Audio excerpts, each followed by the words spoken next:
I mix what I like, what I like, what I like, what I like.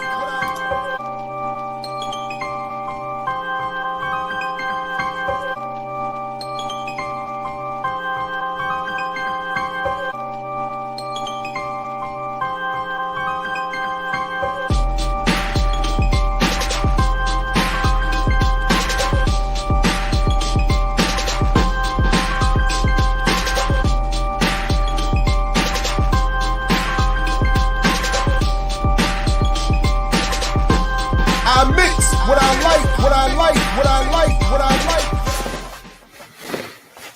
Hey, what's up, world? Welcome to this special edition of I Mix What I Like live for members initially and Patreon patrons initially.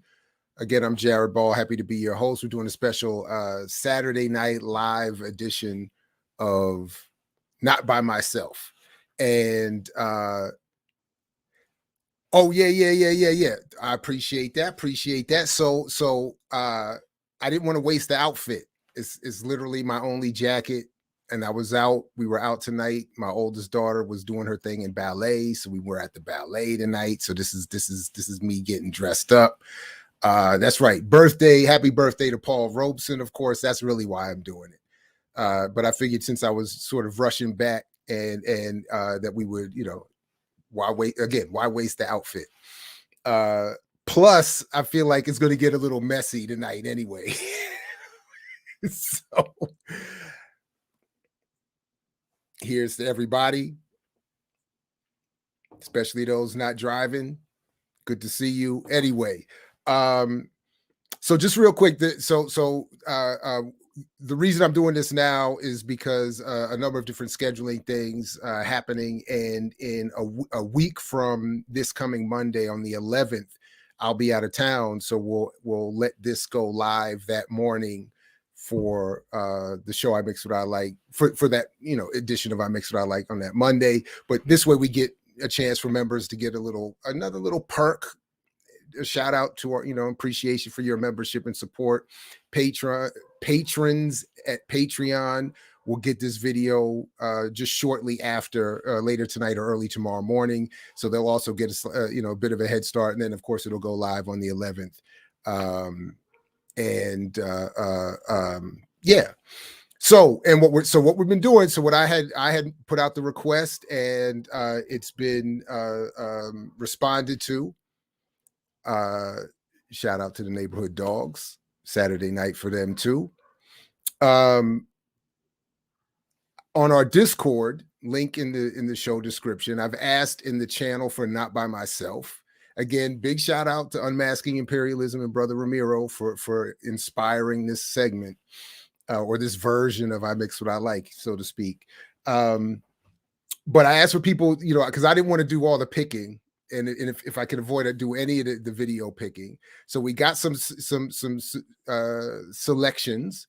I've put a playlist together, and we can start going through them. Some of them are kind of long, so we'll see how we go tonight, and how you all feel about how much of this we want to watch. And I guess to those who have made it in here live, if any of you can reach out to folks and invite them to join you, please do.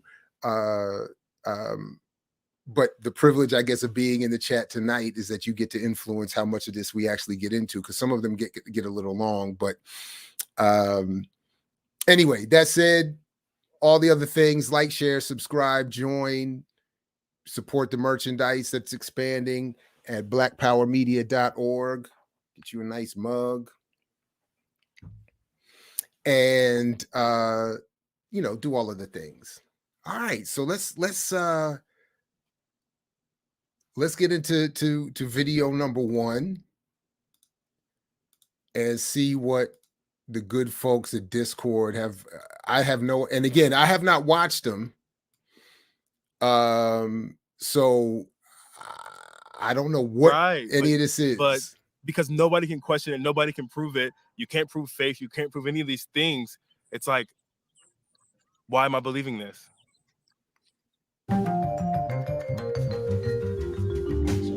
Is there a particular belief that you want to chat about? As far as like religion? Could be. Okay. Really anything. Yeah, I can talk about. I mean, I was my background is Christianity. Mm-hmm. I was raised Southern Baptist. Mm.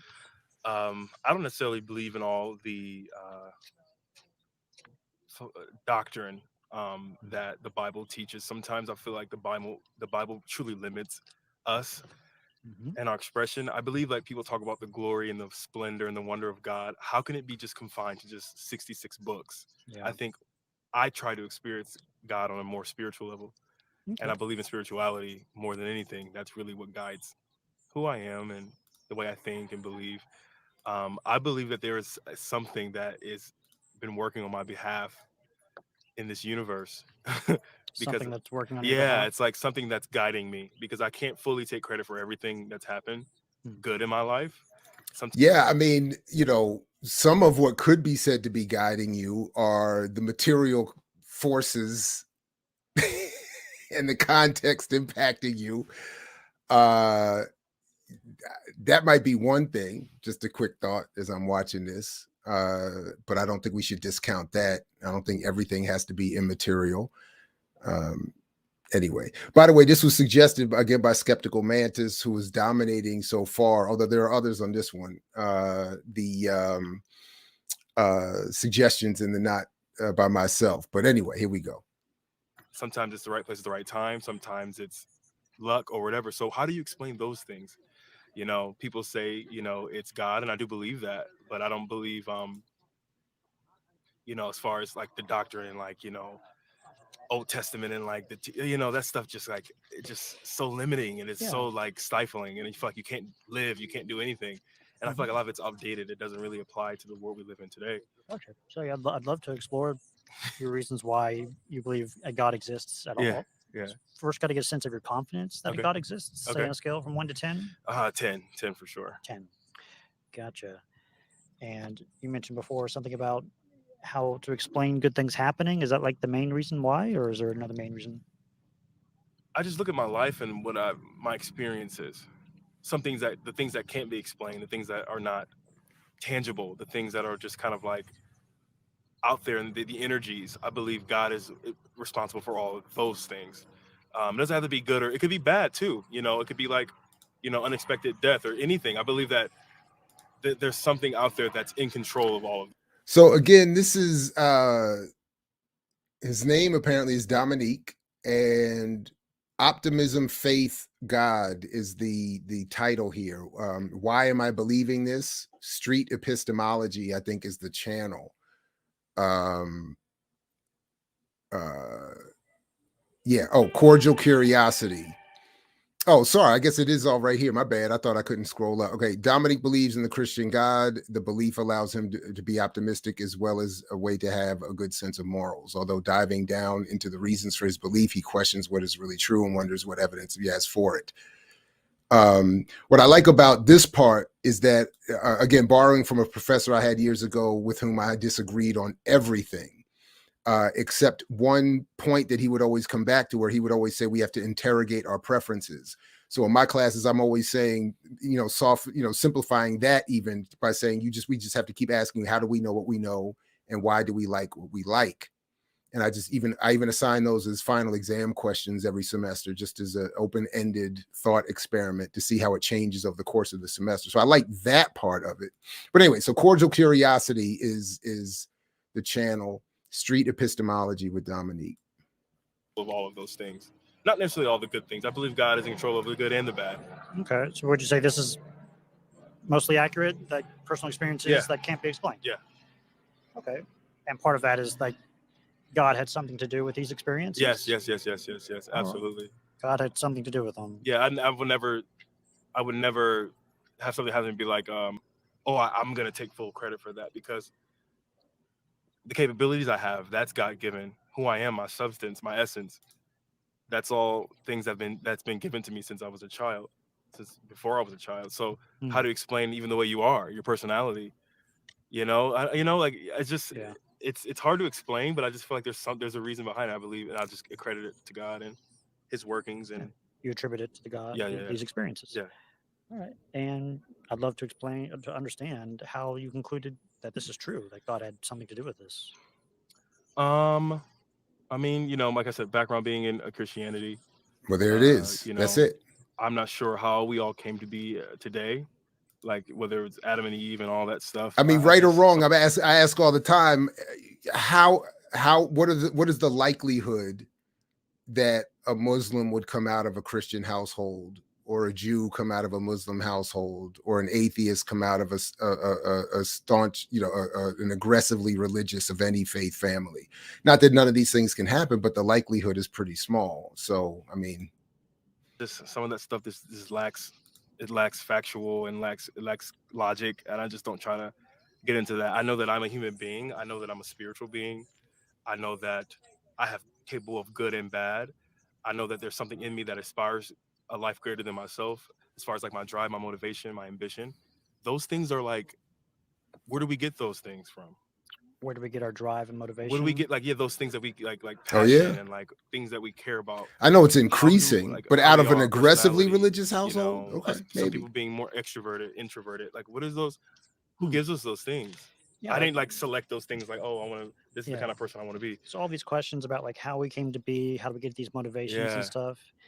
I'm not saying this is the case, but if someone could explain to us both that this stuff could happen without a God at all, would that change your confidence about the God existing? I would be interested to hear that. Okay. I'd be interested to hear that. Yeah. I mean, I know it's a lot of like how you were raised in your upbringing and like society kind of shapes that. Mm. But I believe in like your inner self. Your inner self. We're all every single person is very unique. Like no one's like someone before them. No one's gonna be like something after them. So like that's why I feel like we all are very authentically made and designed. So how can you explain that? Like nobody, no fingerprint, like nobody's the same. No two people are alike. Even twins are very different. Mm. Triplets are very different. So okay. So if there was an explanation without the God being yeah, I'd be open. yeah. You'd be open, and if you were convinced. So the host is about to those drop explanations were something, right? I good, feel like he's would setting that us up change your to confidence drop about some this? of his I don't know if it science, changes my right? confidence. It'll give me a more well-rounded point of view. I mean, I'm very strong in what I believe. I think what we believe really, like you said, guides us. That's a very strong thing. But I'm open-minded. I like to hear things. I like to understand more. I would never say I would probably not sway from what I believe, but it just gives me a different perspective. Okay. So if that, like, I'm trying to understand what would change your confidence at all. Is there a reason that you have that, if found to be not reliable, would change your confidence? The whole afterlife aspect kind of makes me a little insecure about it because I don't know. No one knows what happens after we all die. The heaven and hell theory and stuff like that. That's kind of like where I get insecure because it's like, okay, what's the whole point? Like the things you do in Christianity, believe like the things you do on earth in like your 75, 80-year life can condemn you to a permanent life of like burning. I was just like, I don't know, like you just burn forever. I just like, what's the point of life? What is the point? And then like heaven, and then like this euphoric utopian society forever. I don't know about those things. I just know like what we're here to do now, like our lives and like us in on this earth. I think there's purpose and reasoning for that. The afterlife theory is what Christianity, that's where I get insecure, because it's like heaven or hell, and it's like I don't think it's about that. So if you were somehow convinced that we don't survive our deaths at all, would that change your confidence about a God existing? That'd be interesting to hear about. Are you? I mean, I know this is my interview, but are you? I'm looking for reliable ways to come to a belief like this. I would say I'm very much lower on that scale, but I'm trying to find out reliable ways. Okay. Are you just more like you want like factual things, or you want like more like? Are you just seeking truth? I'm seeking truth, whatever is true. Okay. And I want reliable ways. Okay. Currently, I would think facts and evidence right. are a very solid way to come to beliefs. Okay. Is there any evidence or facts for this belief? It's faith. Faith. Oh man, this is definitely. I need to be doing this with other people. This is painful. Just have faith, just hope, just believe. But faith can carry you a long way. Okay. Faith is really the basis of this religion. Faith. You have to just believe. Okay. Just believe. Believe in something that you can't see or that's not tangible. Okay. Is this way of coming to this belief reliable? It is, because it makes you become an optimist. I mean, even when bad things happen, you just kind of believe. You see things as good, all things as good, even the things that happen that are misfortunate. You can take the good out of every situation, so it keeps you always connect it to something like your morale is always high. You know, if like there's a death, I was like, okay, it was their time. You know, it was their time to go. Like we can see the good. I should have made sure even though death Skeptical is a Mantis sad could thing, be you here know. for So this faith one. kind of allows you to live on a more upper echelon way of thinking and living and operating versus being depressed and like getting down into like a lower state. So it really Gotcha. encourages high morality. Gotcha. So you're saying living a faith-based like life Yeah. let you be more optimistic, more Yes. positive, and Yes. have a really good moral life Yeah. as well. I believe so. I Okay. believe so. Um, Faith is a powerful thing because it's all about belief. Gotcha. Is it possible for someone to not use this way of coming to beliefs in general, yet be positive and optimistic and stuff? Yeah, that's very true. But Yeah. I would ask that person, what's the reasoning behind it? Why are they? You know, what Yeah. if you're just upbeat and positive? What's the reasoning behind it? Yeah. What's a reason someone could give for that? I don't know. I would love to hear it. Yeah. Just because they're just I don't know, a happy person, outgoing person. I don't know. Like, what's the second best way to have 8.7% optimism or living alcohol. life positively without this belief? I'm not sure. Not sure. What do you think? Well, in terms of like being optimistic, going back to facts and evidence, Yeah. like good things have happened in the past. So could good things happen in the future? Okay. Maybe. But do you believe that we are just living I would like to believe that our time on this earth and like what we're doing here in our space here has meaning behind it. Do you believe that there's no meaning behind? Because I feel like Yeah. Meaning it's is just very, like we're just going through the motions, and there's no meaning to life. There's no meaning to anything that we do. yeah. How do you think someone without this belief could get meaning in life? Because I just feel like, I don't know, if you believe, first of all, within yourself, you believe in your capabilities, that there's nothing wrong with that. You believe that all things happen for good, and there's nothing really wrong with that. It doesn't have to be God. It's just, if that's just your way of thinking, I think in all essence, it's a great way to approach life. But me being fundamentally Christian, I believe God gives me God gives you the the meaning. oxygen to do that. Okay.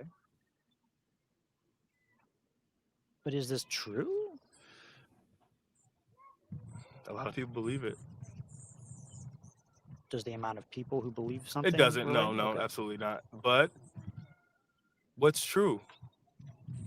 Good question. How can we come to What is beliefs? true? That's a great, yeah. What is true? Truth is relative. Truth is relative. Yeah. Because I'm sure there's a lot of Muslim believers that believe Allah is and Buddhists and stuff like that. But I believe the truth behind that, there's a one truth, and we're all navigating our own way to that path. We're all navigating some truth. To the same truth. There's just different sifters to that, like different religions, different denominations that are all leading to one truth. Because Buddhists aren't bad people. Some of the scriptures that that I've looked over, even Muslims, some of the books of the Bible and the Quran. So just quickly, Skeptical Mantis in his Discord or their Discord posts, forgive me, their Discord post, says street epistemology is a method of popular education to help people think deeper. I don't know that I'm getting that in this conversation. The same as the Holy Bible or the New Testament. So it's like, what's the truth behind it? How did it get so switched up and so? Did you call backboard? Like in so I many different called directions. game. Like there's something. There was a foundation. There was a start, and I would love to find that out. But yeah, I value truth. I want to believe as many true things as possible, but also as few false things as possible. So I'm for whatever beliefs I hold, I'd like to understand what I could learn or find out to change my confidence about that.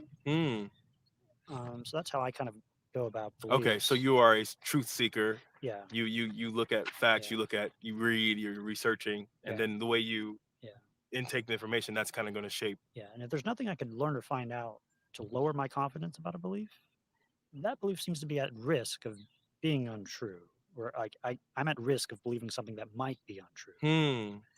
So I need my beliefs to be able to be shown to be false. They need that quality. It doesn't mean they're not true, but they need to be able to be shown that they could be not true. For you to believe in it. To have confidence that, to just for them to have any value. So that's an interesting perspective. So you believe that. Wow, I've never ever heard that before. You believe that what you believe in, if it can be challenged, that's not true. That makes you feel more confident in it. Yeah, because beliefs that can't be shown to be false could be any belief. That's very deep. Yeah. Like if you just can't, right? Yeah. Because you can challenge and question God. That's okay. Yeah. I'm wondering, how could we know if this belief was false? I don't think there's no way to know, man. There's no way to know. So that makes you less confident in it. It makes it not valuable for me. And the benefits I get from it. Right. Yeah. That's good. Yeah. So he's just basically I would like I mean, that's I'd science. like to believe it is if what it's he's saying. true. Right, but Yeah. because nobody can question it, nobody can prove it. You can't prove faith. You can't prove any of these things. It's like, why am I believing this? You may be onto something, man. Yeah. So that's powerful stuff, man. Thanks. Yeah, it's just stuff to think about, maybe. Yeah, absolutely. Thank you for that. That's really enlightening. I never thought about it like that, because that's how people feel about Christianity and like religion in general. It's like, you can just never question, why am I just going to succumb to this religion? I mean, that's the thing. Like, you could have gotten. I mean, like, with Jesus this Christ, and like all this stuff. Like, know. did he live, and like, did he really walk? Or Noah, is that a real thing? Yeah. Before I derive any benefits from a belief, I want to make sure it's true first. Yeah. Like us right now here this is truth. This is like facts. Like, I'm here right now. I'm present. Yeah, we have ways to verify this situation, I think. Yeah, hopefully. But what you're saying is the fact that we cannot question some of our beliefs makes it hard. That is something I'm going to take with me. That's now you're shaking me up a little bit. Okay. See?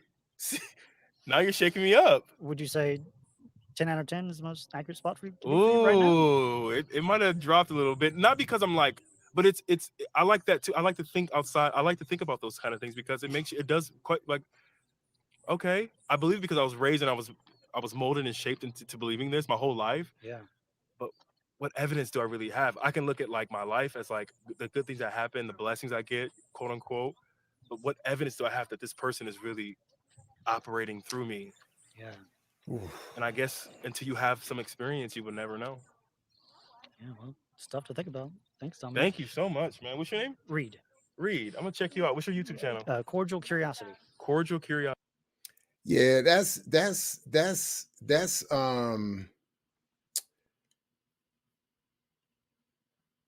I don't know. Like, even if I might have a particular bias for science and atheism, or I don't know, some critical assessment of spirituality or religion, that doesn't move it for me. Because what about anyway?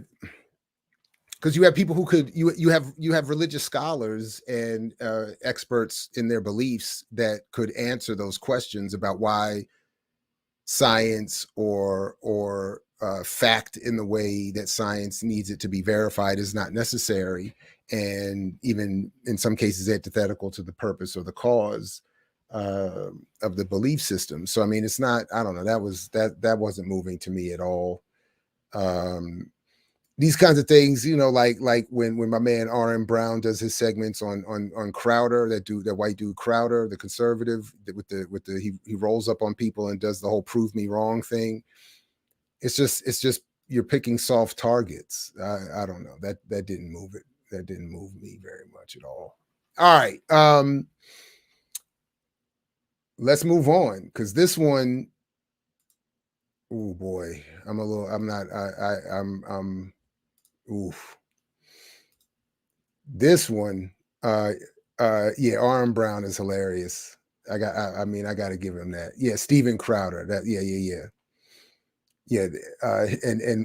the only reason I know about Crowder and so many of these other characters is from R.M. Brown's show. And again, it's the only way I could handle watching it there.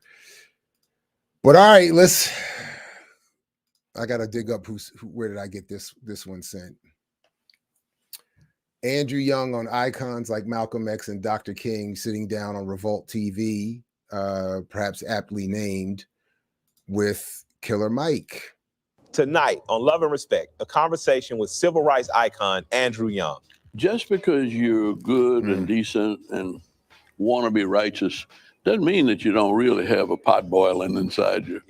And you want to, you might want to do something. Now this is 20 minutes long, so I'm open. There's a streak of violence in just about everybody. The important thing is to realize that that's not where your strength is. Yes, sir. Your strength is in your mind, in the love and forgiveness and respect that's in your heart. Come from the Discord. I mean, that's where the power is. You can overcome more people with love and respect. Yes, sir. Than you can cussing and shouting and calling them all kinds of names. Ambassador Andrew Young coming up right now. But they said Dr. King raised his voice at Andy Young when he said, "The problem with you, Andy, is you're a capitalist and I'm not." I want to welcome my friend, my mentor, my hero, Ambassador Andrew Young, to Love and Respect. Wow. Thank you so much. Very good. Good to be with you. Absolutely. You are a civil rights icon, former director of Southern Christian Leadership Conference. You are a United Nations ambassador. And I personally have Atlanta mayor, my favorite mayor thus far. And I know you was first acknowledging your wife, Carolyn, but your late wife, Jean Charles Young, was also a friend and mentor of mine, and I belong to an organization. Well, that's where I met you. That's where we met. She brought you to my office. I was 15 years old. You want to tell the story? Yeah, no. Let's also not forget that Andy Young brought $40 million via JP Morgan, Bank of America, and a couple of other major players to that Greenwood initiative, bank initiative. So let's not forget that he also brought 40 million Jean, of Wall Street my money first wife of 40 to that years. black. He brought 40 million of white Wall Street money to the Black Wall Street project. Was the advisor to the Mayor's Youth Council with Alice Johnson. Yep.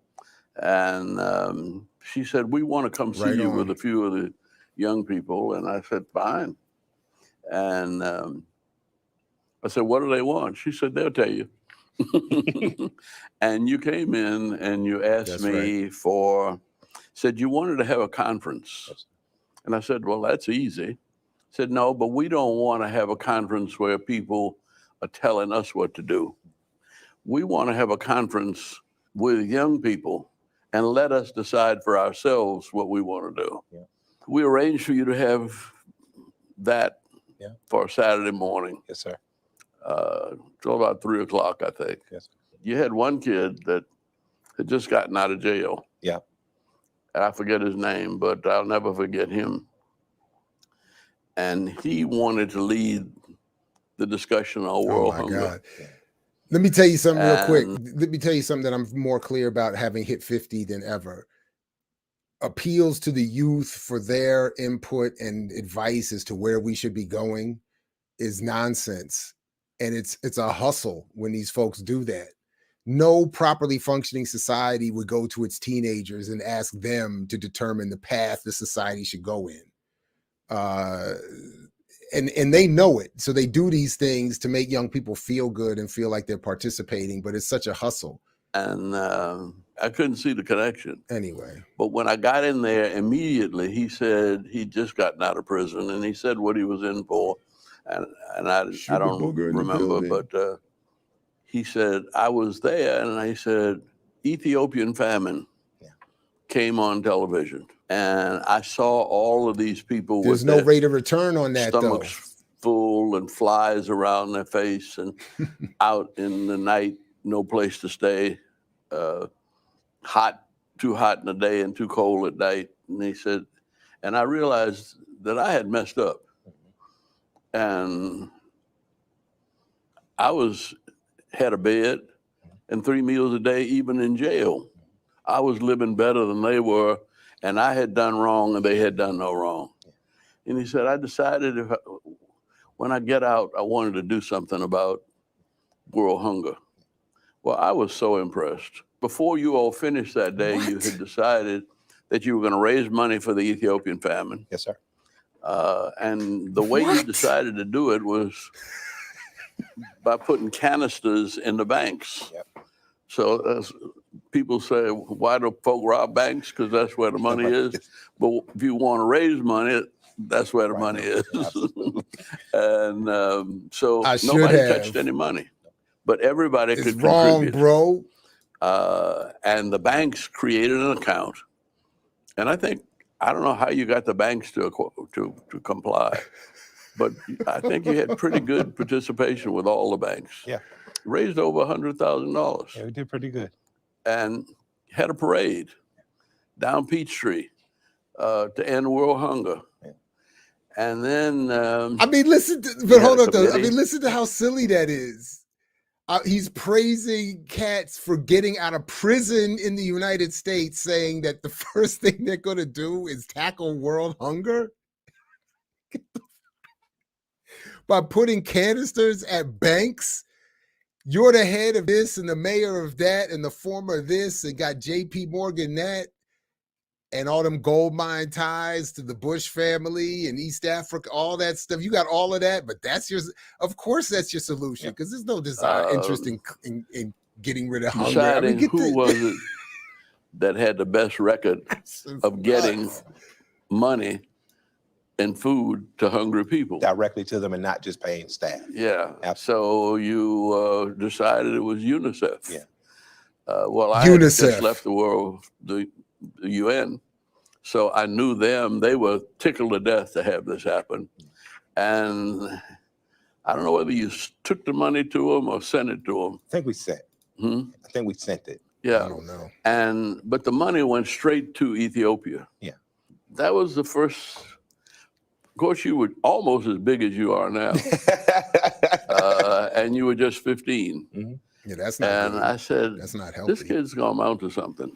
Appreciate it. And they had made a good investment in you, but you made a good investment in the other young people. You had over 500 students there. I appreciated you at that time. And you have before then, because the 90s were turbulent time. We were in the middle of the crack era and a drug war. Gangs had kind of influenced Atlanta in a way. Well, that was still the 80s. Yeah, it was 89, 90. Yep, right. Yeah. It got a little worse in the 90s, but it was the late 80s. But you guys, you grew up in very turbulent times. Yet, since my grandmother first took me out to campaign for you as a child, you've always exuded this spirit of peace about you. And you named your memoir An Easy Burden. You always had a calm like you. Were you always this calm and easygoing? Because amongst the characters around Dr. King, you were known as the guy that kind of kept his wits about. Well, I was probably the smallest one. Okay. And I was one of the younger ones. Gotcha. But I had always been, I grew up in New Orleans, and I grew up in the middle of a block. On one corner was an Irish grocery store. Another corner was an Italian bar. The third corner was the Nazi Party headquarters. This was 1932 when I was born. And I can remember 1936, my daddy walking by there because it was right in the middle of, it was right on the corner. And my aunt lived 2 doors behind the Nazi Party. And see, Hitler was just coming on the scene then. Yeah. And my father took me to the segregated movie to see Jesse Owens. Is this where you sit up top and the white patrons are at the bottom? Black folks sat on the balcony. Yes, sir. White folks sat at the top, at the bottom. But we all saw the same movie, and I wasn't particular about. It didn't bother me. Yeah. That was I accepted that then. And but when Jesse Owens won the 100-meter dash, Hitler was supposed to give him his Olympic medal. Yeah. And instead of doing that, he got up angry and walked out. My grandfather tells me this story. See, What happened? and took all of his stormtroopers with him. See? And that was an insult to Jesse Owens, but that wasn't Jesse's problem. He said Jesse's problem, he had 3 more races. Where to did this run. question start? And if he'd gotten upset over what Hitler did on that first race, he might not have been as sharp. and say Hitler stormed out angry, but Jesse stayed cool. Yeah. And he just won 3 more gold medals. All right. You talked about keeping your cool, and you are an ordained minister, devout Christian, and oftentimes, so when you're speaking to people, as I've heard you grow up, much like the Messiah, much like Jesus, you don't use religion to try to convince people. You are Andy Young is a Jesus persuader, it seems like, in ways. You kind of meet people where they are and talk to them versus kind of standing on the mountaintop, Well, pointing down. one of the things that the Bible says Right, is so how did all we men end up sin and fall in- short of the glory of God. Yes, sir. And women do too. I have twice. I add that a day usually. But I never see myself as better than anybody else. I know the struggles I have to be reasonable and halfway calm and intelligent. It's something I've been practicing, as I said, since I was 4 years old. Yeah. I want to table that because I want to talk a little bit about the characters of people around you. But before we get to that, 2 people who they always juxtapose to one another. You knew both of them. And one was Martin King, of course, Martin Luther King Jr., and the other one was Malcolm X. You knew Malcolm, you told me, from you. I met Malcolm before Martin, right? I met Martin. Okay. I went to a little country church in Marion, Alabama, then Thomasville and Beachton, Georgia. And then they offered me a job in New York. And my secretary in that National Council of Churches, they didn't have any Black executives, and they wanted a Black executive, and they made me associate director of the Department of Youth Work. Yes, sir. And I had a television show on CBS, 10 o'clock in the morning, Look Up and Live. We won Emmys and we won a Peabody Award. Oh, wow. So, and I was just about 25. In your being there, in your ministering there, and then you're having television shows, you come across this guy from the Nation of Islam, Malcolm X. Well, what was your first thought? My secretary was married to Louis Lomax. Louis Lomax was interviewing Malcolm. That was the show that made Malcolm famous. But it did Malcolm a disservice. How so? Well, they titled it The Hate That Hate Produced. And I never saw Malcolm hate anybody. Malcolm was one of the sweetest, calmest, easygoing men I've ever met. He had no temper. Yeah. He spoke with authority like Martin Luther King did. Yes. And you would think it was a prophet from the top of Mount Olympus somewhere. But around a dinner table, but what about his politics, Louis Andy? and B, his wife, invited me and Jean over to dinner. He kept asking me questions about the South. And see, he had been in jail. Yes. And he didn't have an opportunity to go to one of these HBCUs. Yeah. But I admired him because he taught himself by reading the dictionary. Yes. See? And he was constantly inquisitive. I didn't get to talk to him much because he was trying to pick my brain about everything. See? And we were working with young people, and I'd been to Africa, I'd been to Europe, and I'd been down south was what he was mostly interested in. But he kept asking me questions. And I just thought he was one of the gentlest souls I've ever met. Yeah. Later on, when Martin King won the Nobel Prize, Malcolm came to the back door at the Armory to meet him. And there were 2 people back there to meet him, Governor Rockefeller, and Malcolm X. Well, Martin went off with Malcolm X. Wow. And Malcolm said to him, I just wanted to come and congratulate you, and I want you to know I'm totally in support of everything you do. He said, but I just think that it's best for me not to be seen with you. Yeah. He said, because if they don't deal with you, they might think twice because they don't know what I mean. They don't know me. Yes, sir. And they might rather deal with you than deal with me. And so he wouldn't even come into the meeting. Wow. But Governor Rockefeller came in. It's amazing that they understood that they're fighting for the same purpose, maybe on different paths, provided leverage for one another. Because well, it really wasn't on different.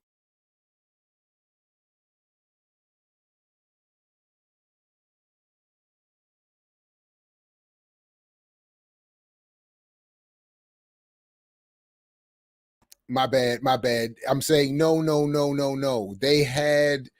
That's wrong. They were headed on the same paths. And part of what Andy Young is leaving out, at least so far, we'll come back to it, is that they had my bad, y'all. My bad. I'm coming back to it. They had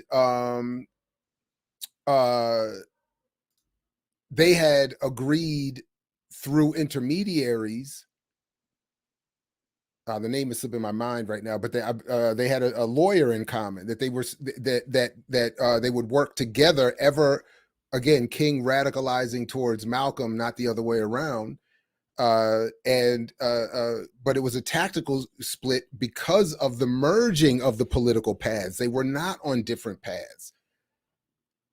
This is allowing for Andy Young and Killer Mike to put Dr. King back into that falsely liberal bag that will make both of these two gentlemen seem more acceptable in what they're saying today, because neither of them are on the paths that King was on, as we've talked about, with King chastising Andy Young, and then on a much infinitely less lower level, me saying the same thing to Killer Mike. Different paths, Yeah. because I think they were very much alike in terms of their Yes. spirits. Yes, sir.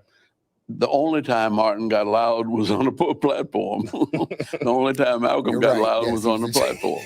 Right, So, bro. speaking You're right. around Thank the you for dinner table, correction. he talked just above a whisper. Wow. Now, Elijah Muhammad had that same kind of calm about him. Yes, sir. In fact, anybody that's spiritual, has to kind of calm themselves down, because just because you're good and decent and want to be righteous doesn't mean that you don't really have a pot boiling inside you. Yes. And you want to, you might want to do something rash and violent. Everybody's on There's the a same streak of comedic violence in just about everybody. Yeah. The important thing is to realize that that's not where your strength is. Yes, sir. Your strength is in your mind, in the love and forgiveness and respect that's in your heart. Absolutely. See, I mean, that's where the power is. You can overcome more people with love and respect Yes, sir. than you can cussing and shouting and calling them all kinds of names. Again, nothing about their politics. There are a few names that I know you were right next to, because now we argue over which leaders. Like we argue over Malcolm and Martin when I was a kid. People argue. So it's very refreshing to hear you say how similar in spirit, because you knew both of them. Similar in when a lot of spirit. times we're just arguing ideology. Not politics. But these are people you actually knew. And I just like to say their name. People caricatured them, and they wanted to make Martin one thing and Malcolm another. Yeah. They probably were much closer as brothers. And Martin he wouldn't get mad, but brothers, not I think politically, some though, of his speeches are far more militant than anything Malcolm said. Yeah. The speech that he gave at Riverside Church against the war in Vietnam. Okay, Andy. Where he faced up to the fact that he was ashamed, but that America was the most violent force on the face of the earth. I'm gonna name a few other names. Just give me a few words on them. People that some have known and some have grown around. Ralph David Abernathy. Ralph Abernathy was the one who was responsible for Martin Luther King. So that was his home. That was his side. That was his. Well, yeah, because Martin was 25 when he went to Montgomery. Yeah, because he was only 16 when he got in Morehouse, right? Yeah. A young man. And he went to Montgomery because he wanted to be calm. He wanted to be quiet.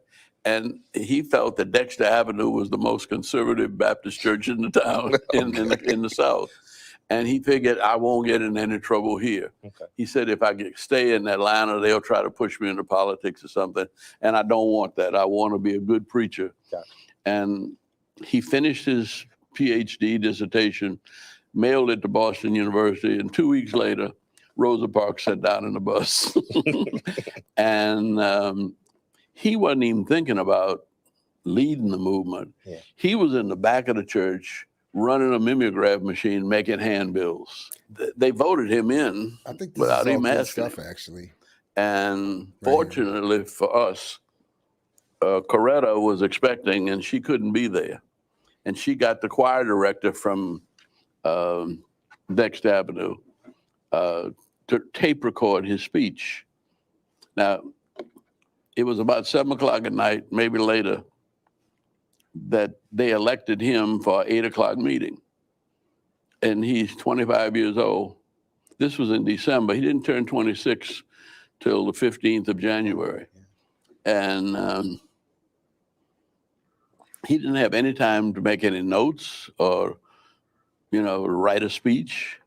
And what preachers do, the only thing you can do when you get caught like that is go to the bathroom and lock the door.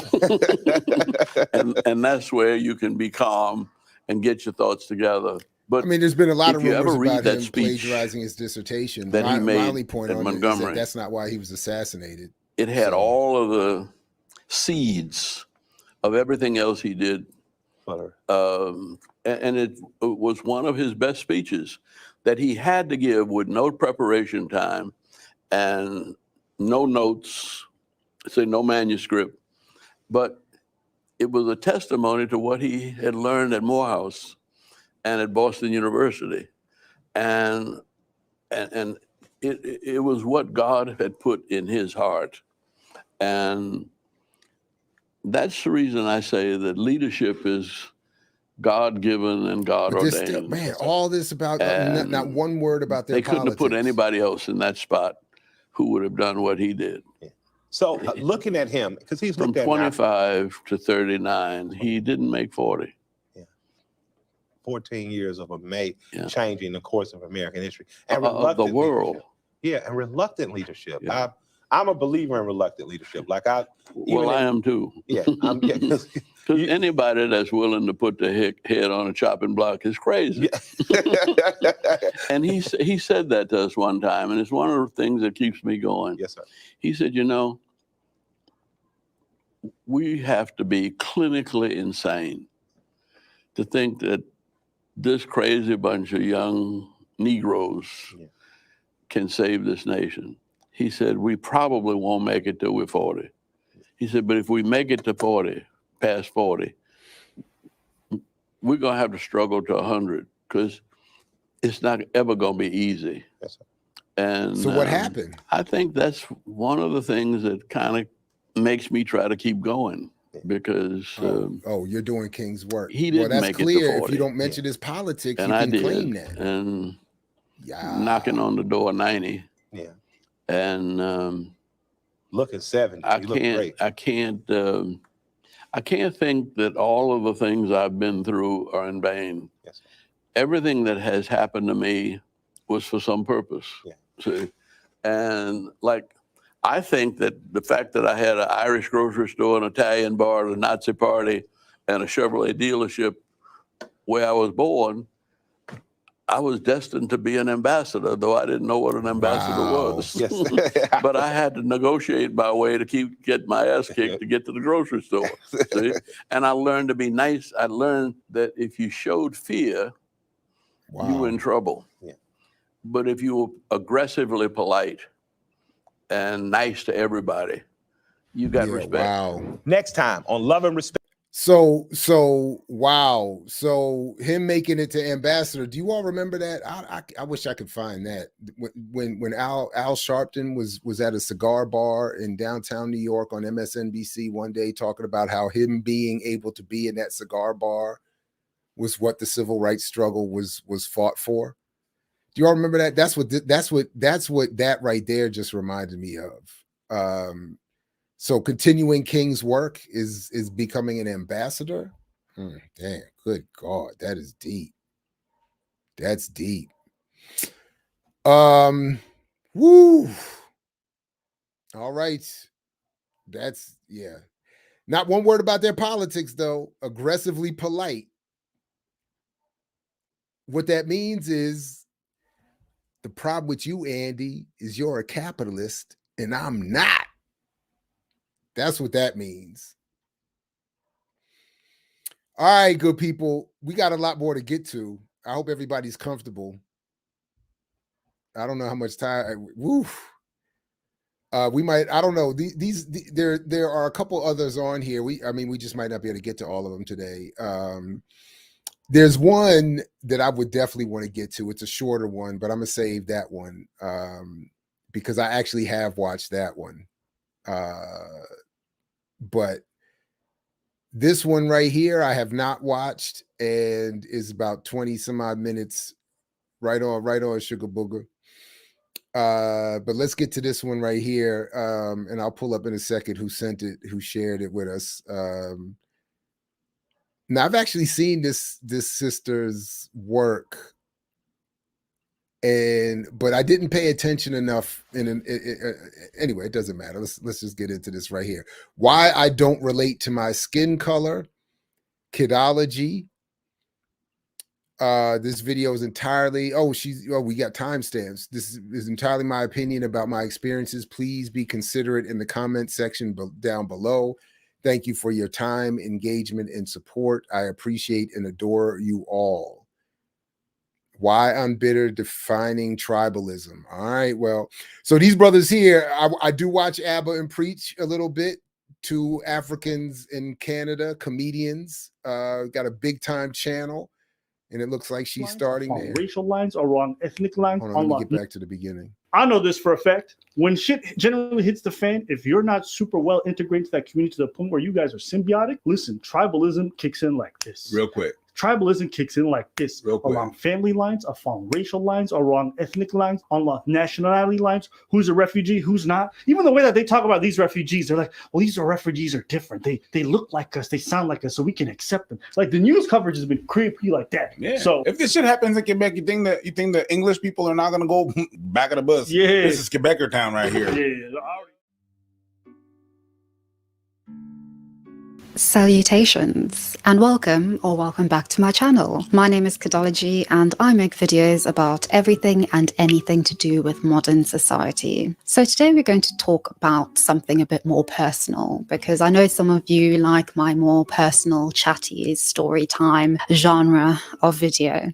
And it's also something that relaxes me and is quite therapeutic. So I thought, why not? Especially as I have just gotten soaked by the rain outside and I need something to warm and cheer me up. So none of this is scripted, so do bear with me. But I thought it would be quite interesting to talk about tribalism and about tribes in general, because I think when I moved to the United Kingdom from my original native country, South Africa, I was under the illusion that I would leave tribalism behind, that I was moving into a progressive, multicultural, and also individual-minded context and part of the world where what I had grown up with.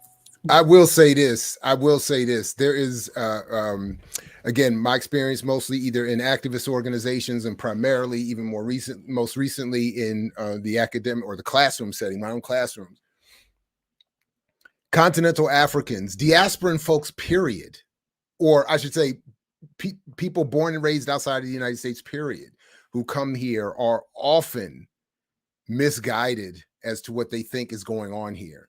So I'm a little bit not surprised because that propaganda is international, and again, we and intentionally so.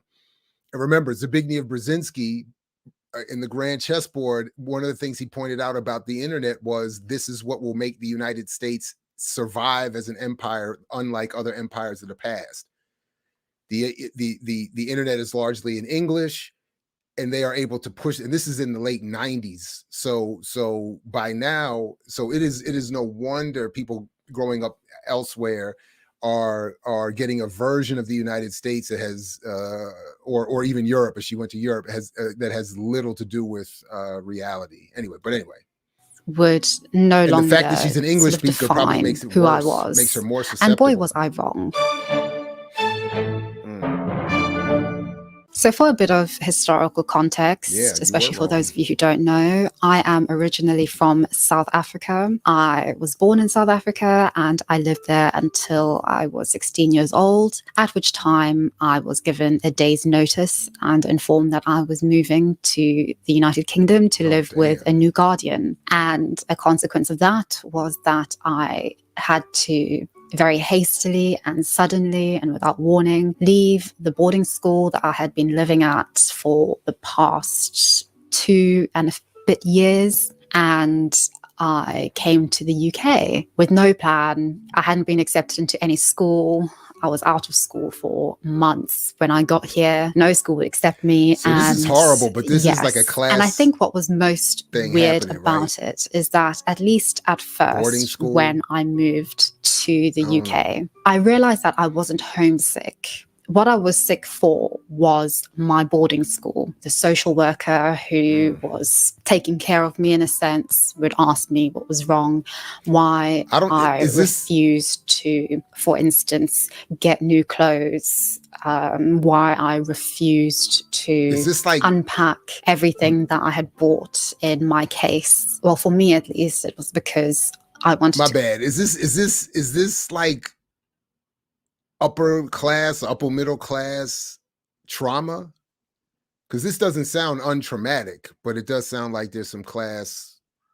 Anyway, I don't go back to my boarding school. And I think the reason why I wasn't homesick is because of my experience with my tribe. I'm not necessarily sure about South Africa right now, as I have regrettably never gone home since moving to the UK. I haven't left the UK at all, but at least when I was growing up in South Africa, tribes were significant and were very, very important, particularly where I lived, in which I basically lived in the home province of my tribe. I am a member of the Zulu, or the isiZulu tribe, the largest tribe in Southern Africa, a tribe which came to power in the 1800s behind the incredibly destructive but also great and magnificent battle and strategic and ethnographic changes made by King Shaka Zulu.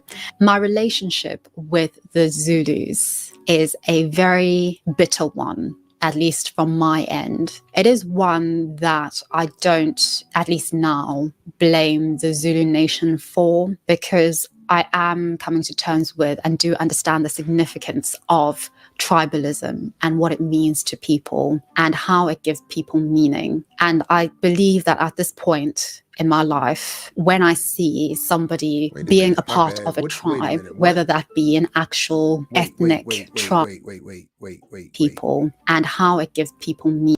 I don't believe tribalism has any viable social competitors capable of eradicating its influence completely. Okay. Just want to make sure I understand. And I believe that at this point in my life, when I see somebody being a part of a tribe, whether that be an actual ethnic tribe like the Zulu Kingdom, or a tribe such as your university that you have their merch for and you support them when they go up against other universities at sports games or what have you, I think that's very important. And I think that that is incredibly meaningful, to the point that it's more meaningful than even the individual when it comes to actually giving people a sense of purpose. And I say this because I think I'm an example of what happens when that is absent. I think that that just ends in a lot of bitterness and also a lot of ambiguity in terms of knowing where you stand in the world and in relation to other people, and especially in relation to other people who look like you. But when you're looking at each other, you don't see sort of yourself. You don't see a mirror image of you in them. You don't feel that sense of togetherness, that sense of pride, that sense of sort of knowing something that outsiders don't know, if you get what I mean. For those of you who don't know, when I was a child, I was born to a mother who didn't want me. I don't think she could have. She was, a drug addict, prostitute, all those sorts of things. God. And so I obviously was not planned. I wasn't wanted.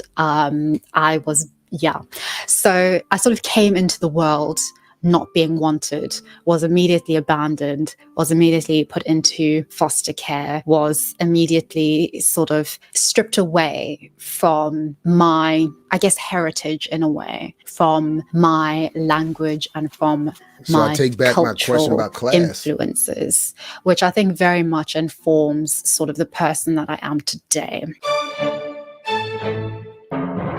It's a lot of sharing. Oof. I'm not entirely sure why, actually, but I do feel guilty about it. But whenever I sort of very subconsciously and without much thought walk past the mirror or look in the mirror, right? I get a bit of a shock because I realize that I'm black. And this may sound absolutely bizarre. I know.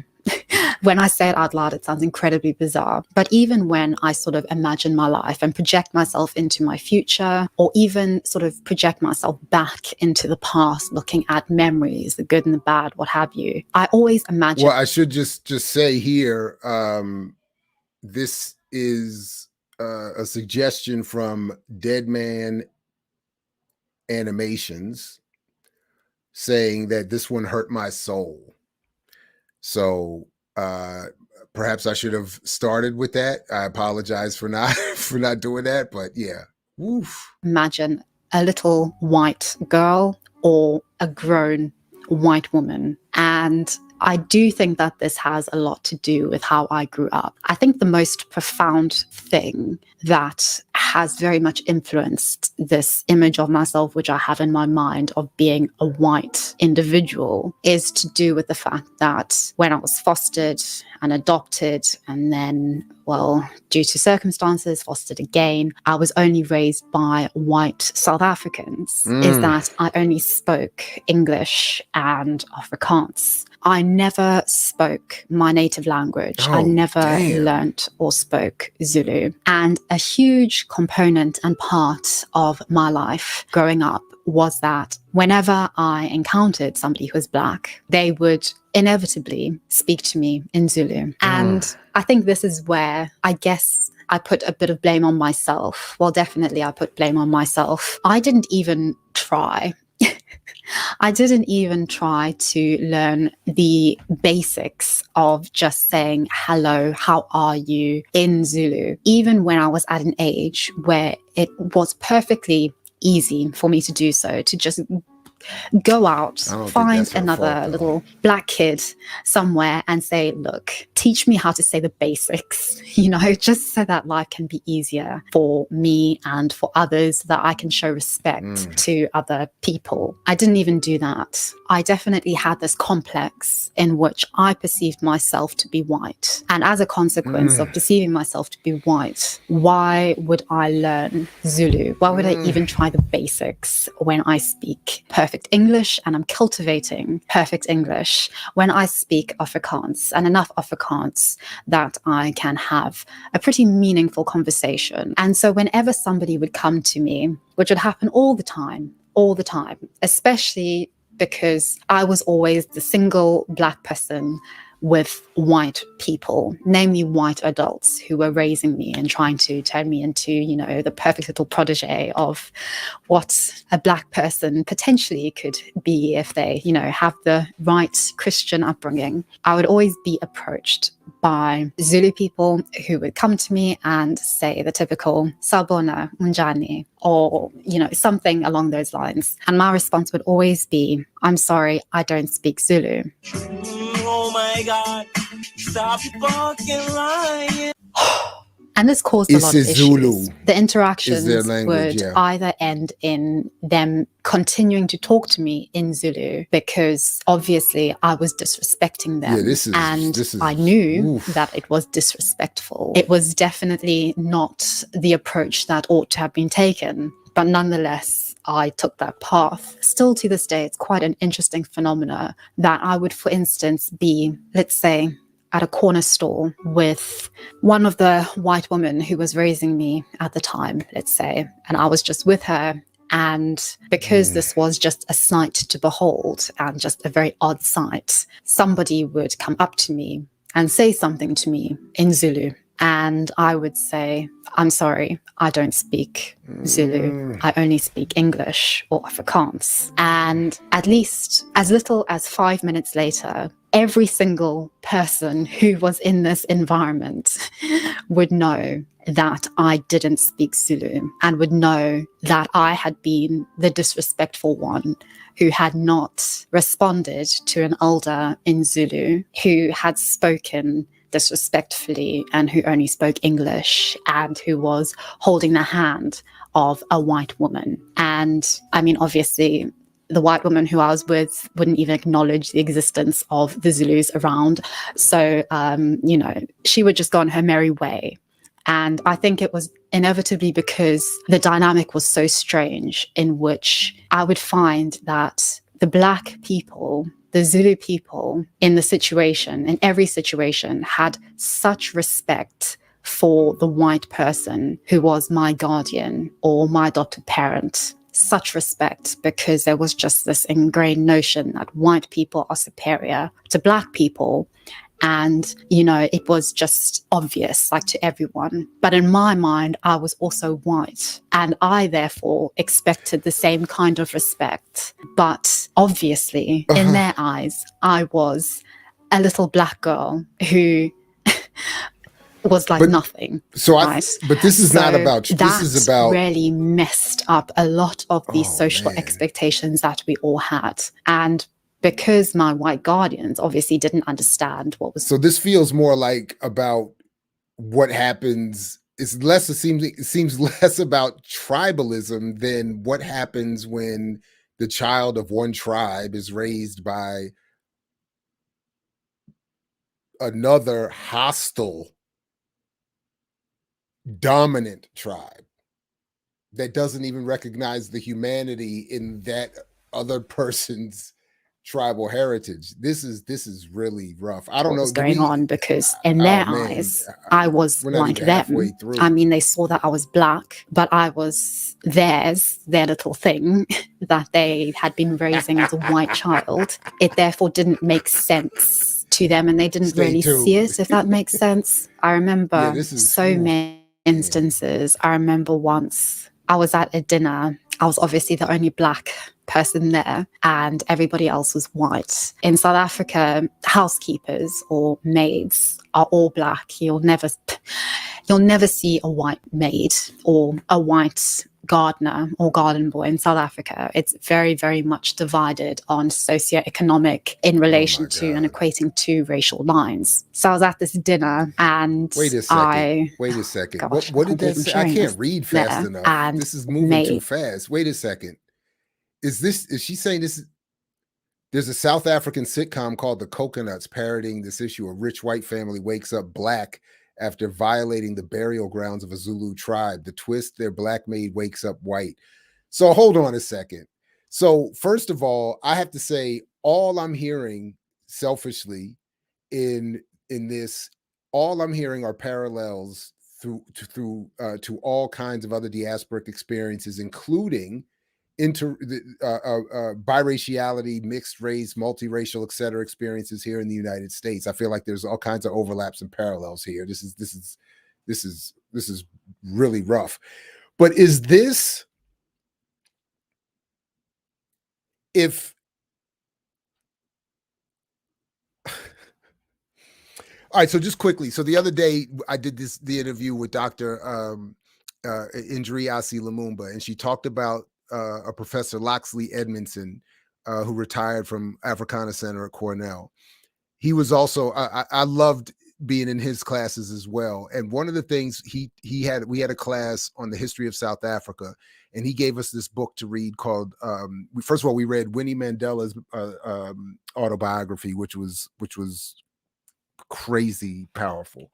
But then he also had us reading his book by Patrick Bond called not Patrick Bond. I'm sorry, that's not the author.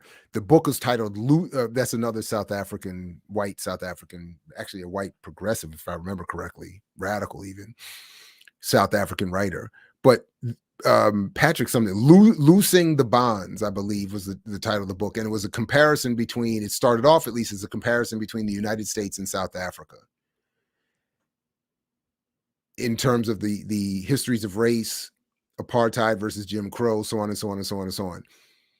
This strikes as another incredible parallel. So if the idea is, just as was the case here in the United States, we're going to nominally free people, nominally give them their civil rights, and then we're going to bombard them specifically in the late 60s and 70s with white written and targeted Black sitcoms to help mollify any potential rebelliousness among successive generations. That's what this looks like here. This is amazing. This is so anyway, sorry for that digression, but honestly, I just also needed a break from this trauma. But this is just, no wonder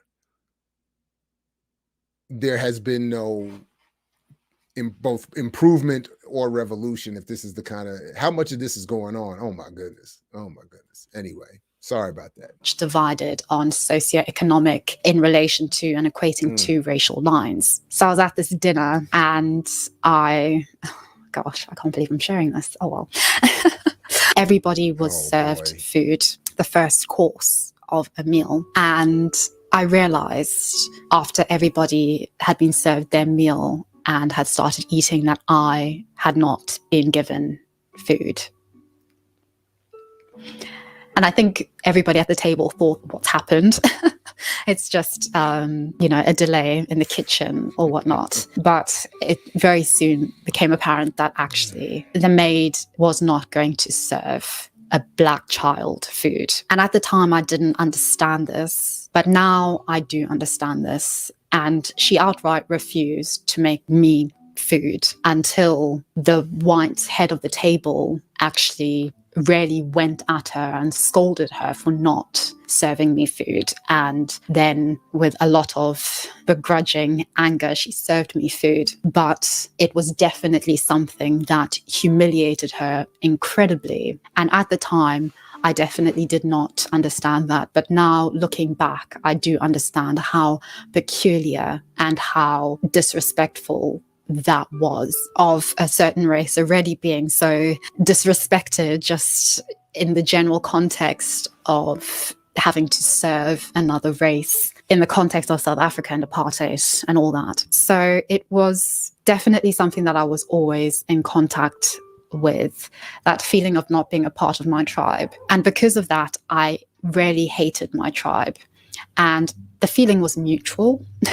At school, I wasn't integrated with the Black students. They would realize that I didn't speak Zulu, especially the older students would then have conversations with me in Zulu, knowing that I didn't understand, but would just keep going and keep talking. And they knew that it was making me angry. They knew that it was making me hate them even more.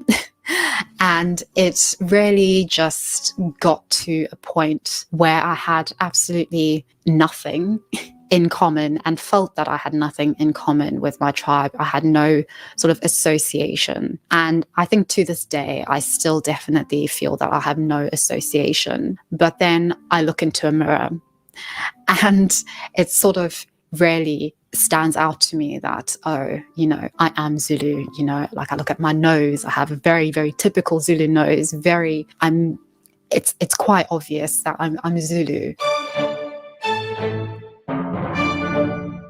I think so I see the question about Nasheed.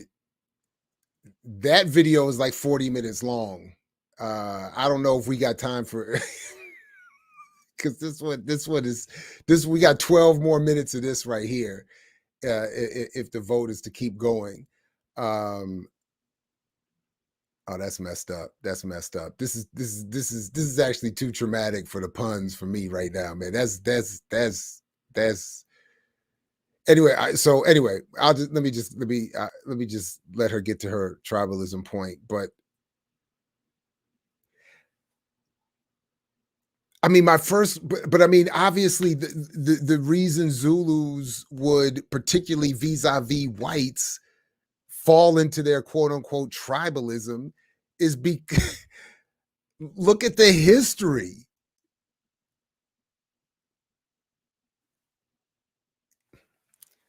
Oh man.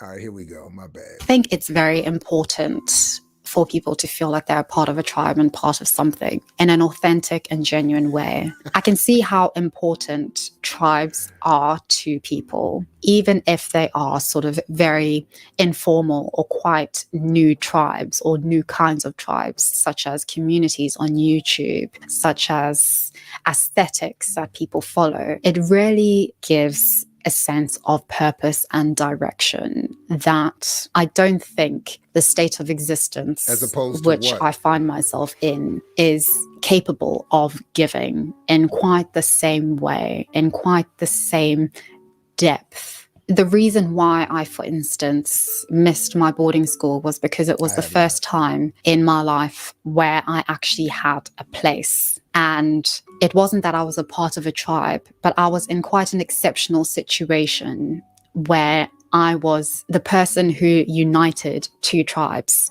Let me explain. My boarding school was a very interesting place because it was about 60% black, 40% white.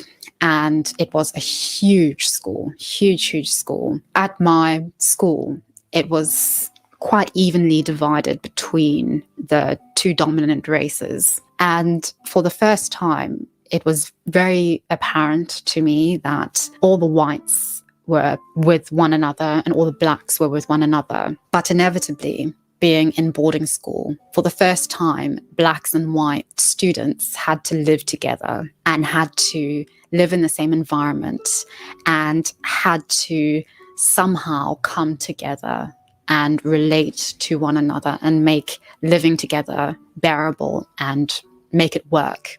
And I think because there wasn't that adult influence, it made this a lot easier for reconciliations to be made, not having the influence of parents, Is this an upvote especially because a lot of parents, well, obviously grew up in apartheid, but also because it meant that we had to think for ourselves. And when there was something wrong, we had to come up with solutions. Because I was black on the outside, I fit in with the black cohort, the 60% black cohort. But I also spoke not just English, but white South African. I knew sort of their vibe, if we could put it in crude terms. And so whenever there was an issue, which there always was, I would sort of be the person, the go-between in a way, and also just quite a unifying force in a weird sort of way. I found that the black students were drawn to me because I was sort of a bit of a curiosity because I wasn't like them. And they also found themselves, in a way, trying to break from their parents, you know, just being a bit rebellious. We were young teenagers, 12 and 13 years old. So they wanted to defy their parents in a way, and they could because they were at boarding school without their parents. So they didn't speak, you know, traditional proper Zulu, but colloquial Zulu, which had a mixture of English and some Afrikaans.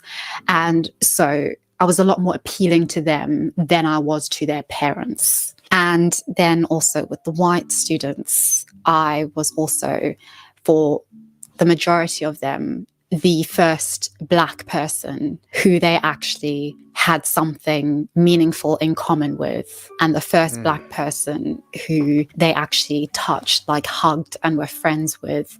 And so it was quite an exceptional situation that we all, I think, found ourselves in. And a consequence of that is that I was incredibly popular. And this popularity manifested itself in a very interesting way, not in the same way that you see sort of European and American popularity, which at least on film is stereotypically associated with being the prettiest and, you know, doing, I guess, I don't know. I think it has more to do with sort of like looks and sociability and everybody wanting to be like you.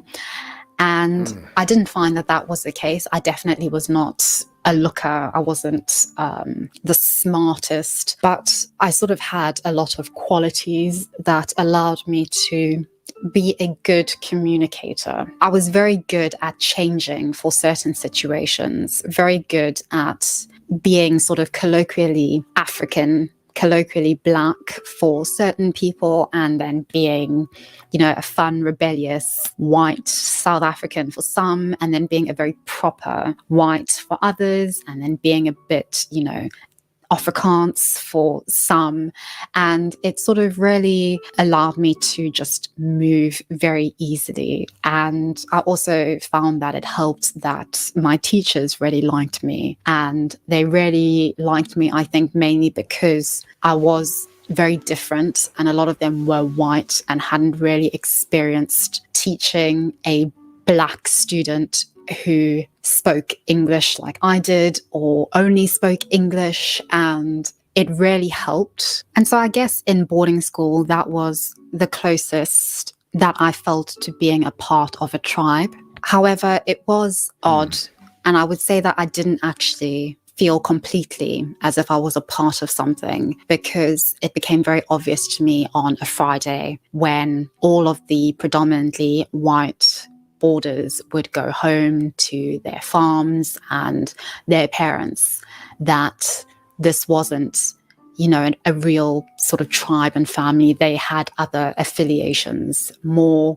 tangible, more concrete tribes and bloodlines to be associated with. I think also a consequence of being the person who was, I would say, the most popular at my school was that I also was very lonely in a weird sort of way. I guess when you're friends with everyone, you're sort of in a way friends with no one, because there's nobody sort of significant who you can confide in, who you can be friends with exactly, because there's sort of a bit of you in and with everyone. And I remember at our breaks that I would go from group to group, effectively just checking in. And it was more like I was ticking off a list, making sure that I'd gone to every group, checked in with everyone, made sure that this person was okay from yesterday when they'd come to me crying about something,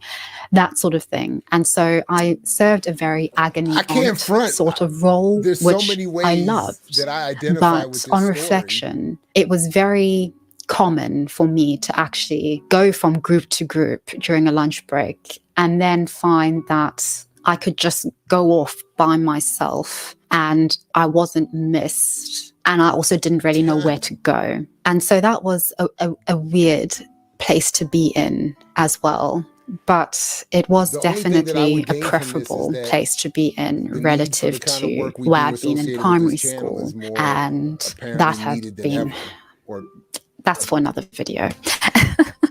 I don't know. I think I'm just thinking of tribes and tribalism a lot more because I see it a lot, especially in Europe. And I think especially with everything that is going on in Ukraine and the vision that Putin and so many Russian leaders before him have had of finding that all-encompassing Russian identity, even if it means destroying the identities of others in order to realize a vision of a greater Russia. I think it's just very present, and it's just very obvious during these times in which everybody, I think, in modern societies is very angry and very much grappling with the conflicting aspects of individualism on the one hand and being an individual and also being a part of something bigger, namely a tribe.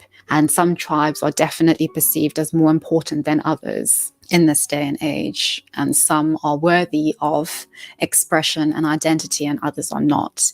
And I think this is causing a lot of problems and a lot of contention, especially as more firm and solid boundaries are being drawn between groups in order to reinforce their identity and their existence and authenticity. So it's an interesting time, even if it is a hard and unpleasant one. And I don't think it's necessarily going to go away. But I just thought I would give my little spiel about how I grew up with tribalism and my inability and also unwillingness to integrate or to actually be a part of my native tribe. It's like I've just been put into this illusion of being something which I'm not. But at the same time, when I look in the mirror and I see that something that I'm not, I'm also seeing something that I'm not.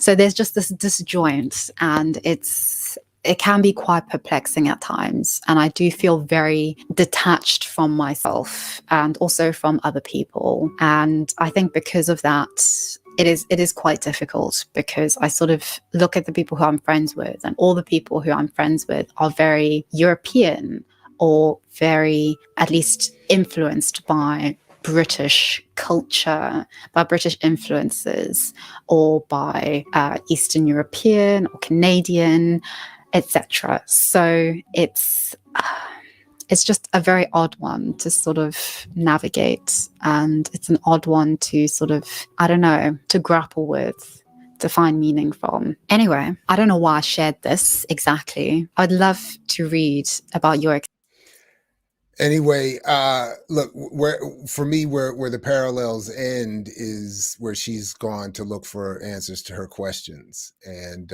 it feels like she's gone too far to the west for analysis and social circles, and I, but in all seriousness, I mean, I really do, like, there's a lot I happen to identify with in her story, and I just think that the answers that would solve a lot of contradictions and conflicts for her are found in the Black radical tradition, and I'm glad that was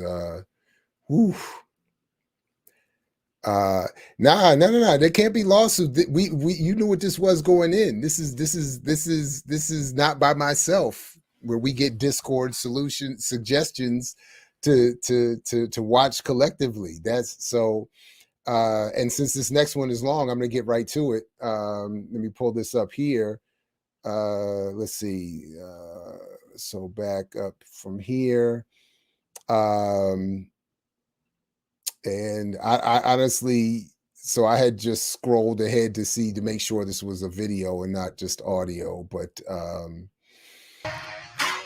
let's go. Here we go.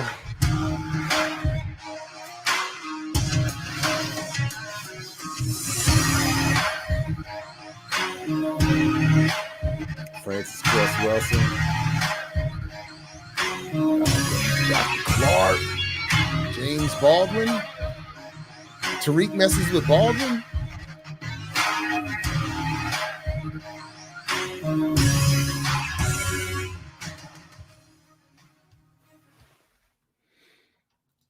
It's old. 6-0. If you want genuine Black conversation that's uncompromised, unfiltered, join 60s.net today. Jay? Yes. I love 60s. I'm so excited there's a Hold site up. where we can finally talk about Black issues. When's the last time you posted? Well, my live for the family. How y'all doing? Hold on one second. Let me get all this stuff together. Let me What does that say? Foundational Black American Race Baiter? Start putting this on social media. All right. Let me just get us into the. All right. Few things we're gonna get into on today's broadcast. Again, I didn't do the broadcast Sunday. I was at the New Edition concert. Shout out to them. Beautiful concert. I bet it was dope. But why does he have his browser? What is this browser thing on his screen? It's messing with me. New Edition, Joe to see Charlie Wilson. Beautiful show, man. We had a great time. Me and my queen went. My wife went. If you saw my social media, you saw my wife out there stepping with that big old pregnant belly in her heels. My wife put on them heels on their ass. Oh, it's literally, and if I'm not mistaken, he sued them. Or the pregnant belly. Wasn't there some sort of lawsuit between them tow. and ADOS over FBA? So Quoco Nisha enjoyed the concert, and that's why too. he's created FBA. On and popping. We had a great time. It was very Very good to see all those beautiful Black people out there. The place we're at. Nah, we disagree on this one, Crypto.com comrade. Center, New which used Edition to is be the always Staples cool. Center, right? And it was jam-packed. So proud of the New Edition, man. These brothers been in the game. How long has the New Edition been out here? Like 40 All right, can I skip ahead a little bit? No 40-something disrespect to years? New Edition, but can came we get a down and little bit into the Bobby's good. Bobby's doing his thing. He's still There's some doing young, Bob. fine breezies up in there. Fine breezies, okay. Kennedy, we're talking about understanding who we are and paying homage to who we are. We have a lot of non-FBA people coming to us talking about, well, damn it, y'all got to pay respect. Y'all still a part of Mama Africa. Y'all got to give it up for Mama Africa. I keep hearing this theme being regurgitated. All right, so already, wait a second, already, because he just said it's non-foundational Black Americans saying we got to have respect for Mama Africa. So already, this is anti-historical, because a lot of that would have been coming from what he would call foundationally Black or foundational Black Americans, saying to pay respect to Mama Africa, including his intro has John Henrik Clark, Malcolm X. Who else was in that joint? Those two alone make what he just said anti-historical. All right, my bad. All right, whenever we as foundational Black Americans are talking about what is supposed to come to us, people hop in our mentions with the Mama Africa talk. Like, for example, here we're talking about our Aboriginal connections here, and somebody from Somalia jumped in here. Africa never left me. I'm not currently in the motherland, brother Tariq, but Mama Africa is still within my bloodstream, all that old stuff. And isn't Tariq Nasheed, where does Tariq as a name come from? Doesn't Tariq come from, anyway, is it, okay, anyway, is that not, all right, anyway, so, my bad, let me stopping it, we will never get through it. All right. They talking all that. She's up here talking about this Mama Africa, Mama Africa, Mama Africa. Oh, Africa. Oh, I saw Greg Carr. We were having some issues with some of the conversations people were having about our nationality and our lineage. So this person here is all up in our mentions talking about Mama Africa. Then I pointed out, well, your ass ain't even in Mama Africa. You over here in baby USA. By the way, I pointed that out, and she gonna come back. Africa never left me. I'm currently not in the motherland, but Mama Africa's in my bloodstream. Oh, please. Lever Action Radical for the suggestion. See, people try to shame us with all of this. We're supposed to get some pride and identity from Mama Africa. Your ass ain't even over there. All right? You don't have enough pride in Mama Africa to stay there and build up Mama Africa. Your ass is over here with us. A lot of these folks keep doing that. Wow. And then want to call it a diaspora war. Ain't no diaspora war. Y'all over here trying to sell us on something that you ain't even buying. Wow. You're trying to sell us on something that you yourself, but he didn't pull up the Greg Carr. What was Carr's comment? There's another one. All these people from the motherland keep coming in our mix. There's another person. Without Africa, the world wouldn't be where they are today. So there's nothing wrong with what she said. Educate yourself, Tariq, because you're behind. And I pointed out, your ass is over here in California by me. All right? All of these people talk all that Mama Africa and we better do this and Africa is this and that, and you ain't there. Wow. Y'all don't sell your BS good enough. You're not even over there trying to sell the soap to us, and you're not over there. You're doing everything you can to get the hell up out of Mama Africa. Did he really? Nah. Because foundational Black Americans are acknowledging and appreciating our lineage and our history, which is a very unique history. Branding, it's a very unique lineage. That's why they had other that people little, don't I have. believe that lawsuit or whatever. They've been waiting and depending on us to carry. Did he have Robeson on there too? Under the banner of Africa. Every achievement we have to attribute it to some African culture. And they've been depending on that. Now that we're saying, hey, the stuff that we do, this is something that's indicative of foundational Black American culture. Hey, don't say that now. Y'all still African now. Y'all got to give it up to Africa. Y'all got to. No, we're foundational Black American. We're genetically African, but most people on the planet are genetically African. We are foundational Black Americans. You dig? We are foundational Black Americans. And y'all not going to push the Mama Africa thing on me. And this is no disrespect to Africa whatsoever, but we are foundational Black Americans. We created a whole new culture.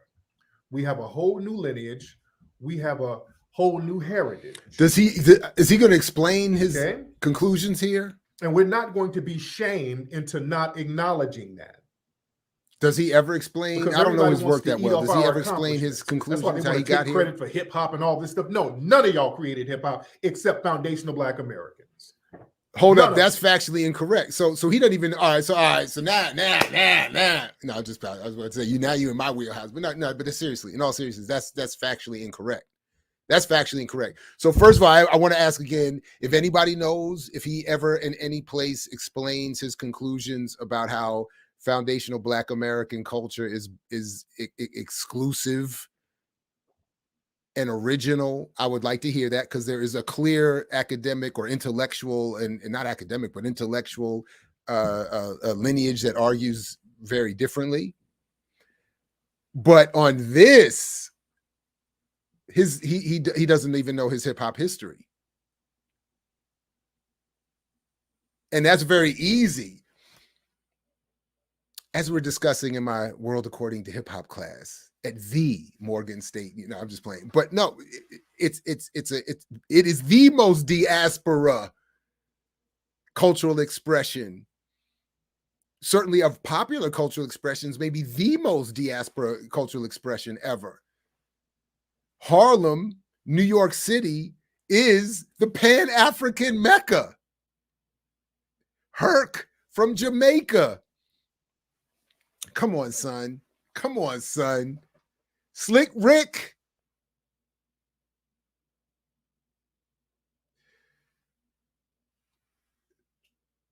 The Rocksteady crew, the New York City Breakers, all of them are from all over. I mean, come on. That is crazy. That's not even hip hop, man. You got it. That's horrible. Anti-history. None of you.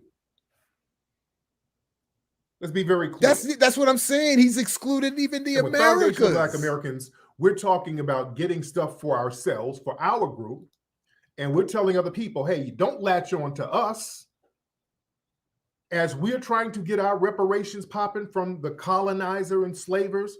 Y'all need to be doing the same thing to the people, the Spanish and the British and the French, the people who colonized you. The people who enslaved you. That's who you need to. Y'all need to get some act right and do what we're doing. Oh my God. You need to holler at the people that colonize you. Don't sit here and try to get up under us. My bad. So he knows, right? So he knows that the Berlin Conference occurred with the support of the United States, though they were not immediately involved in carving up and getting a territory.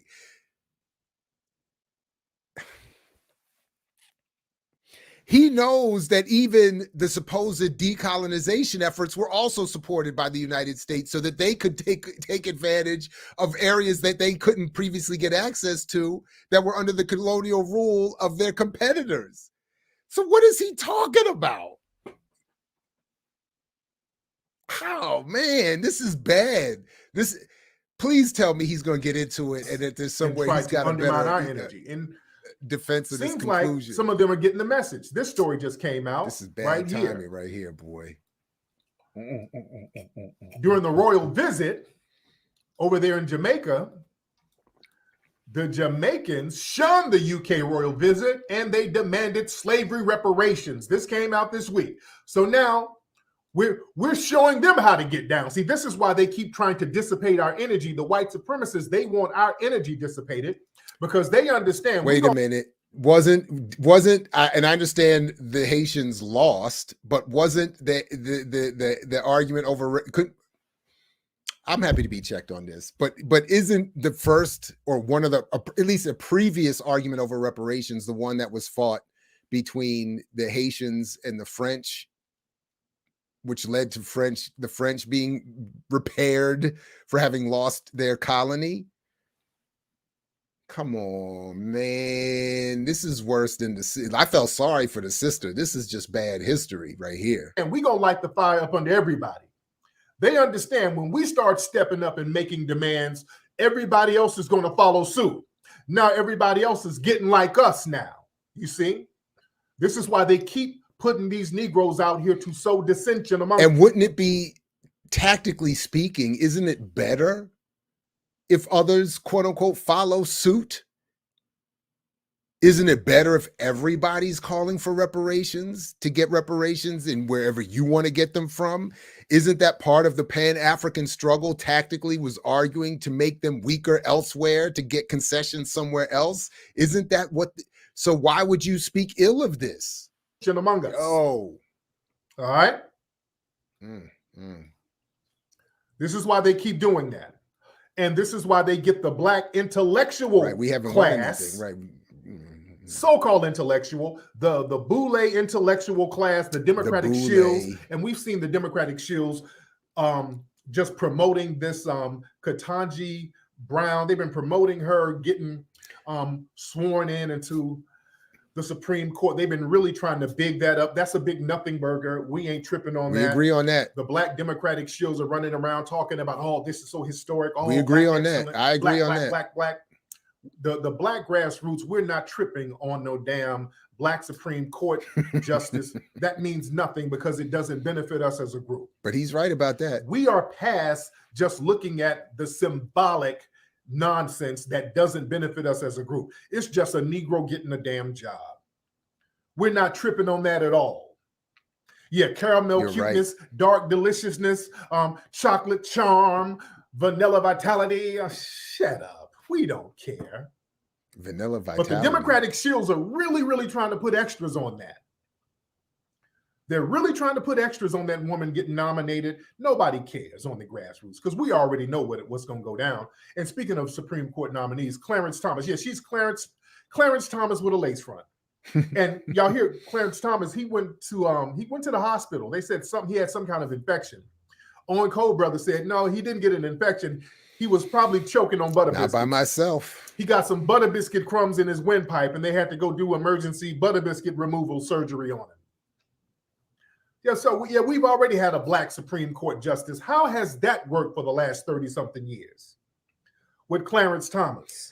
But what does this have to do with we Africa? already know this woman is zaddied up, so she ain't going to do with nothing. Mama Africa being the problem. Fact, how is this Mama against Africa's fault? A lawsuit that black people had against a corporation, so we know her get down. So we're not tripping on that, and we're not going for symbolic victories. We're trying to go for the tangibles.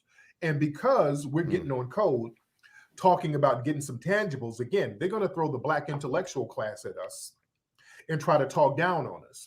So now there's another reparations conference that's going to happen on an online conversation, and they're going to have people like Greg Carr in there. And people been kind of questioning Greg Carr. Now, Greg Carr is a professor over there at Howard University, very smart brother, but Greg Carr is a Democratic shill.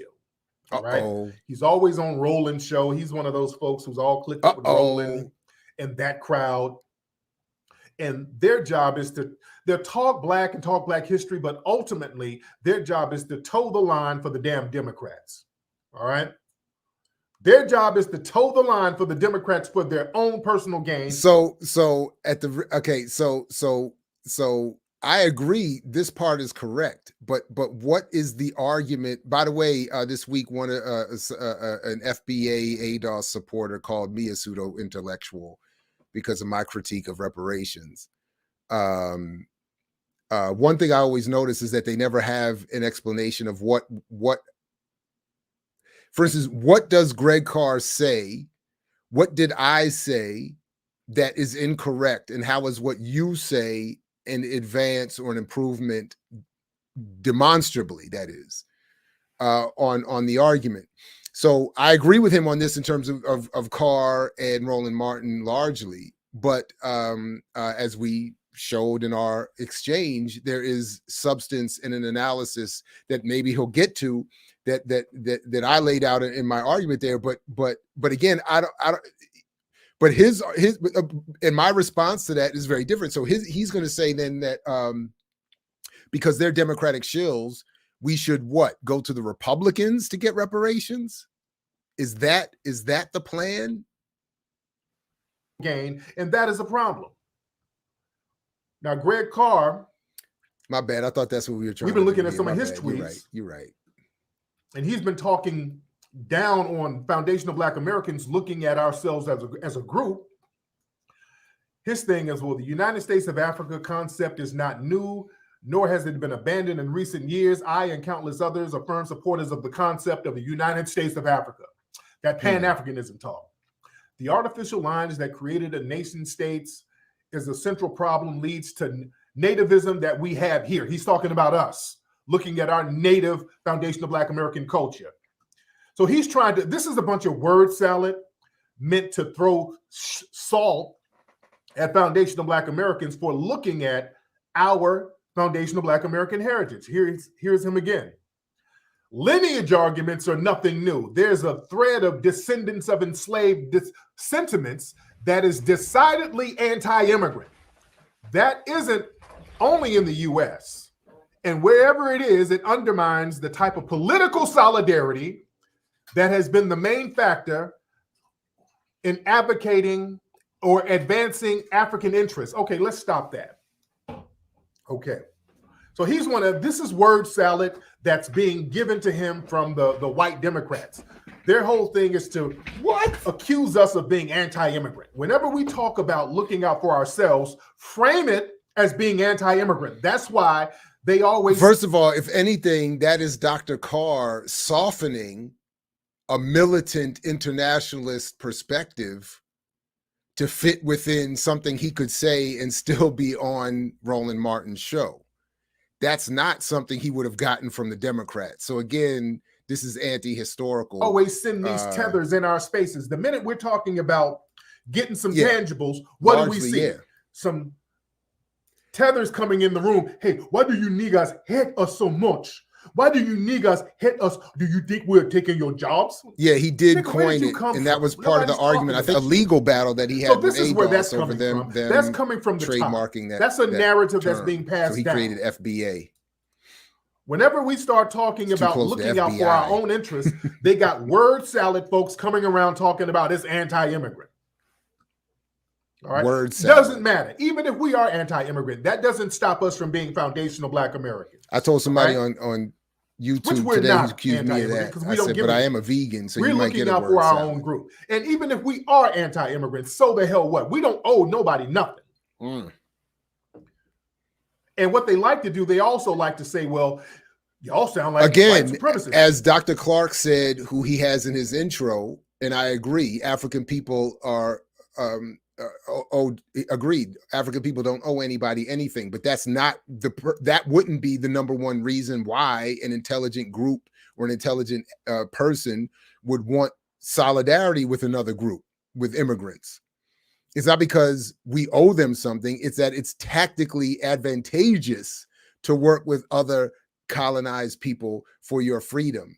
So that he's making that's a straw, white supremacist talking point. Y'all talking about anti-immigrant. That sounds like the white supremacist. That's a Democratic shill talking point. That's another version of, well, y'all sound like Trump supporters. That sounds like some Trump then would say. Yeah, that was almost as bad as Wesley Snipes' it's a con game, accent guys. and coming to People America like Greg too. Carr, they know better, but they know they're towing the line for the Democrats, man. They know what they're doing. We got to watch these folks. Pete Silberg. That Boule, Ebony, Jet Essence crowd. All right. All right, and here's Greg Carr. I didn't see this response. I'm looking at some of this stuff in real time. Hold on. I asked, what political solidarity? That's a question that's answered by action. Political solidarity is more than a slogan. Ask most of the people you've interviewed for your documentaries, many who are my colleagues, elders and comrades. The vast majority of them have given their lives to solidarity work. This is word salad, Dr. Greg. That's word salad. You didn't answer anything. But what about you answer the question about the people you interviewed in your documentary? Okay, the political solidarity is one-sided. Yeah, a lot of people in my films, they've done a lot to help out in Africa, myself included. Okay? Myself included. But which one of them would support I've done the a lot FBA to analysis? help people in Africa, myself included. Which one? The problem is it's not being reciprocated. That's false So too. in order for there to be political solidarity, it has to go both ways. It is not being reciprocated. Not only is it not being reciprocated, which person he's interviewed we are being would agree with him exploited on to a certain FBA? degree because now people got a sense of entitlement when they come among us. We've done so much for other groups. Now when they come around, it's like, hey, where's mine at? Where my stuff at? Okay, well then what about you? I ain't about to give you nothing. Oh, damn, what about land? Land, ha ha ha, nigga, please. Nigga, land? Nigga, ha ha ha. I laugh at you, nigga. They laugh at us when we say, can you do something for us? They laugh at us. But anything we do, they're just entitled not only to be a part of it. For about a year, it's so Deruba bad, gave all they're of his entitled to interviews first to us dibs. The minute we from get something going on, move, nigga, Ghana. move. I'm in front of the line, nigga, because I'm the from real his land in African. Ghana. It's that type of stuff. The disrespect is just so blatant right now. Man, we're like, man, hold on. Now we're saying, hey, we done enough. Now we're going to have to look out for the foundational Black Americans over here. No, it's time to look out for us now. And that's exactly what we're doing, ladies and gentlemen. That's exactly what we're doing. How so? Yeah? That's exactly what we're doing. I'm not into Wakandaism, family. I'm not going to sit up here and neither promote is a false a real solidarity Pan-Africanist that we're just not having under the guise of the Mama Africa thing. Let's get on that Mama Africa thing here. Because what they try to do, they try to shame us. When we start looking out, and it's only us. They don't do that with Caribbeans. Caribbeans, they have their own culture, just like we do. But when they acknowledge their own culture, that's not a problem. Only us, when we acknowledge our culture, they want to get funny. Somebody in the room said Black has no standing in law. What has standing in law then? All right? Because y'all stop with all of the status correction arguments, which is word salad and Negro babble. All right? What non-white person has a standing in law that the white supremacists don't decide? You name them. What non-white person has a true standing in law that they can trump what the white supremacists say to them? Y'all stop playing this jailhouse babble. That's jail talk. All right? Y'all stop all of that status correction talk because that ain't it. That don't work. That's plebiscite talk. It don't work. Anybody sitting here talking that status correct, it's plebiscite talk. Don't work. It doesn't work. Well, Black, according to the Black's Law Dictionary, when you hear somebody say according to Black's Law Dictionary, it's plebiscite time. Or according to Black's Law Dictionary, the word black means dead, and dead by law. But what does this have to do? Rights. What other words you want to use? What does this have that's to do? Non-white. What standing in law does it have? No non-white people have a standing in law unless the white supremacists say they do. This dude got 190,000 subscribers. Throw a name out there that you can use that has a standing in law. Throw a name out there. 89,000 views. Let's just get to the nitty-gritty and stop talking plebiscite talk. Well, if we call ourselves this, then we'll have a standing in law. No, because long as you're trying to depend on the system of white supremacy, you're going to lose. This is why we as foundational Black Americans, we've designated ourselves under our own name, and we're not trying to get approval because we Wait a minute. I'm going to check this, and I'm happy to be corrected on this. But again, I thought he did specifically seek legal approval for the name FBA in response to not being able to trademark ADOS. Then the one claiming to not want to engage white supremacist system is saying we're going to abandon the Democrats and appeal to whom for reparations, from whom?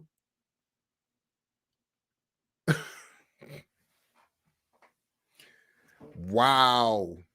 Yo. We have the maroon mindset. You understand? Understand what the Maroons were doing. This is why we've been talking about the Maroons. The Maroons, they weren't trying to live or coexist under the system that was designed by the white supremacists. They understood what the game was. They understood, hey, we're going to have to live autonomously. We're going to have to go out here for real, and get it on our own and live and build without them. This is why we do better when we're not around the white supremacists. This is why, like, for example, Tulsa was thriving. Why? Because the white I know he's about to completely destroy the history in Tulsa, but remember, Maroons, it's a much more nuanced and complicated history. Maroons, some of them did make deals with the plantations. Some of them made deals with plantations and made agreements not to continue raiding them in exchange for being left alone on their own. Some of them made deals not to free other Africans in exchange for being left alone. Flip side, some of those Maroons ran off and linked up with people who are non-Black and non-foundationally Black and even white. So he doesn't know the history of the Dismal Swamp. He doesn't know the history of Nat Turner. He doesn't know, but his hip hop history is so bad. That's what you disqualified. This is over there in Oklahoma. They just kind of pushed the Black folks over there. They didn't want anything to do with them. And y'all niggas just going over there. We don't want to see you.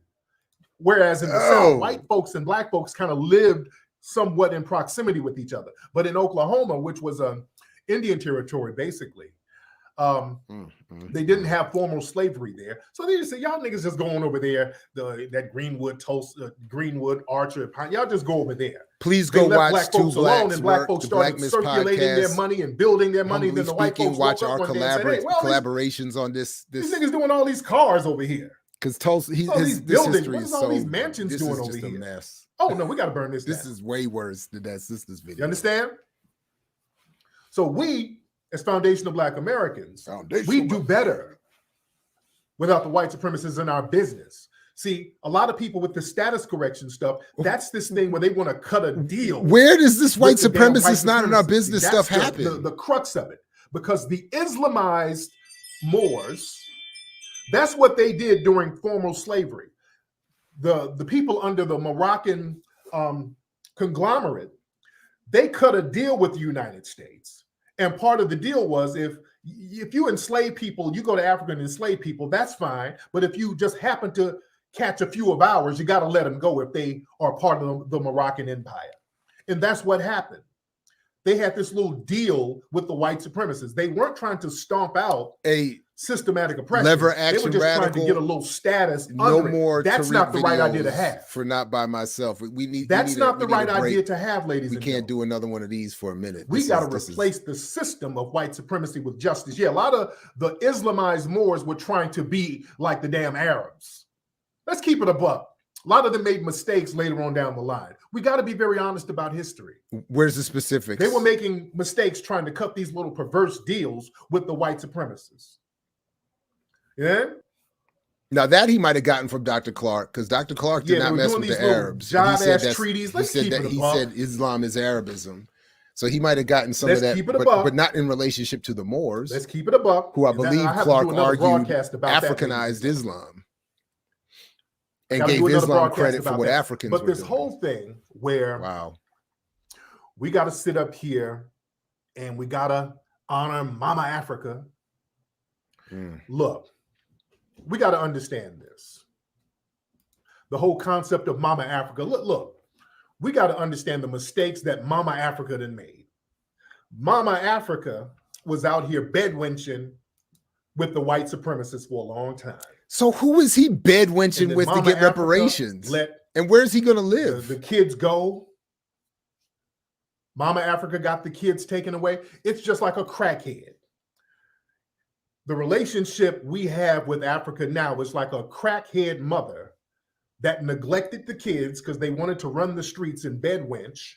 Oh my God. And now that those kids that were neglected are doing well, now the crackhead mama maybe an OG who never went to war. Say, oh, my baby, now y'all don't forget I'm still your mama. It's that type of perverse relationship that y'all want to have with us now.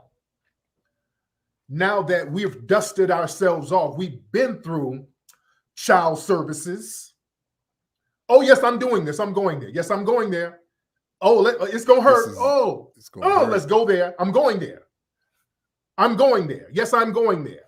Because, see, y'all want to have this little perverse relationship with us now where you neglected us, the foundation of Black Americans. Mama Africa was out here bedwinching. And I'm going there. Yes, I'm going there. Mama Africa was on crack.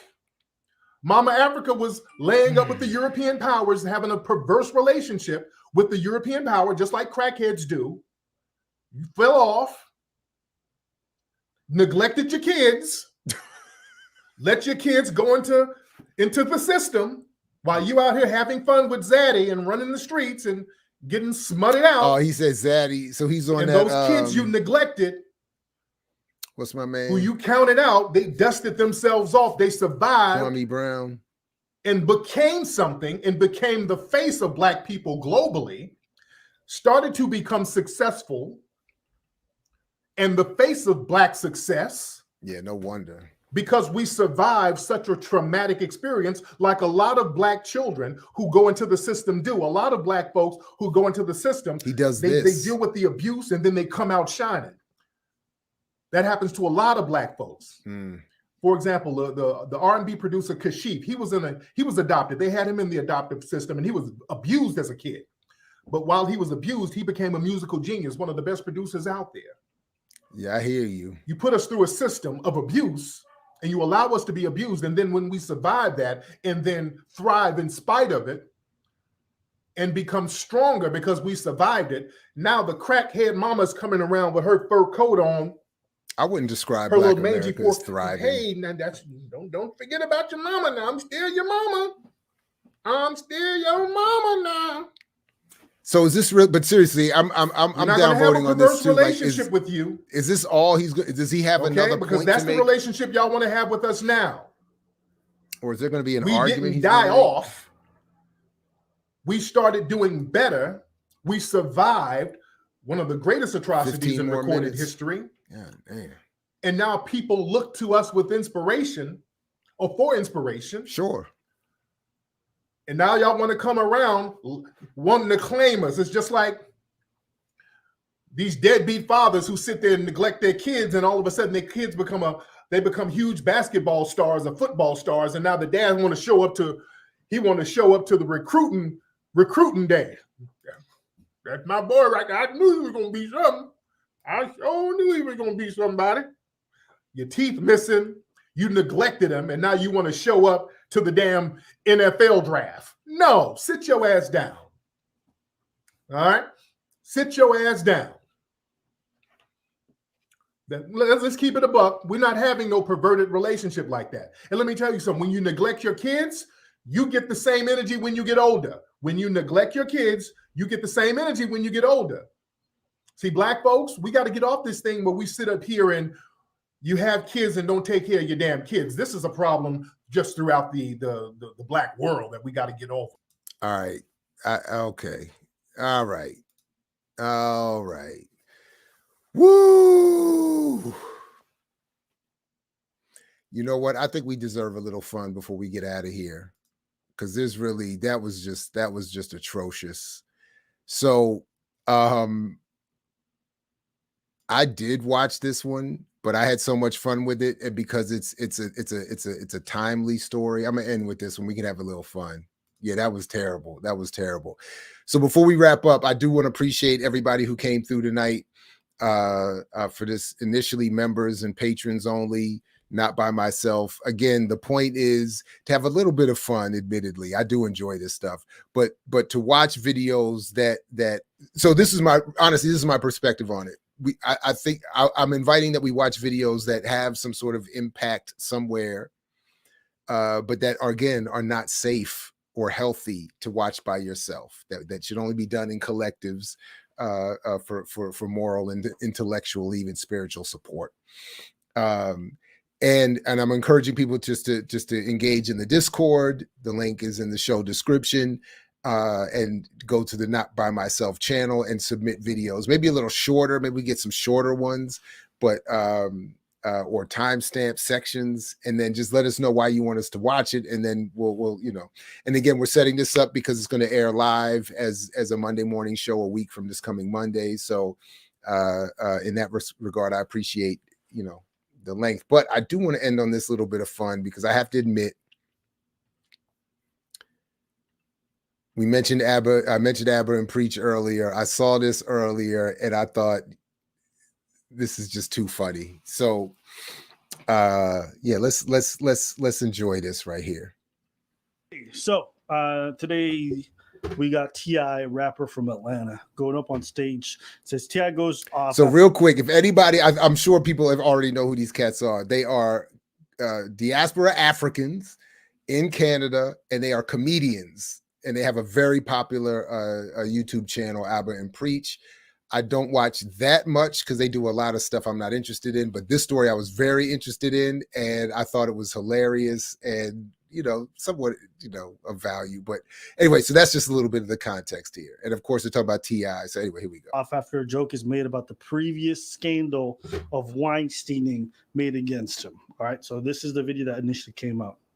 So there's this comedian on stage, apparently made an allusion to what had happened to him in the past. T.I. being in the crowd, decided to lose his mind, and this is what happened. Evidence, because there was no crime. There is nothing to charge me for. Or nobody. No, shut the fuck for a second. Hey, listen. No. We do. I'm gonna check your mouth as long as it takes. When you stop talking about it, when you stop playing with me and mine, I'm gonna stop saying something. Ain't no motherfucking case, ain't never been no motherfucking case, because I ain't did nothing wrong, and my wife ain't did nothing wrong. And if you keep on playing with me, I'm gonna continue to confront you publicly, verbally. Wow. Yeah, I can't find it either. I gotta find it again too. If anybody finds it, let me know. We definitely watch it. T.I. did it. I truly believe that for him. There is no charge. I don't want to hear none of that. Don't play with me about that. I haven't put his Hey. Don't play with me about that. I'm not. The one thing I am is a comedian. I'm not playing with you. See, now you're getting misunderstood. This is not a rap battle. This is not that. I just feel like this isn't what you want to do when you're trying to defend yourself against allegations of abusing women. I'll make jokes about something. Absolutely. No, you're not going to tell me to shut the fuck up at my This is my Be very clear. This is my No way.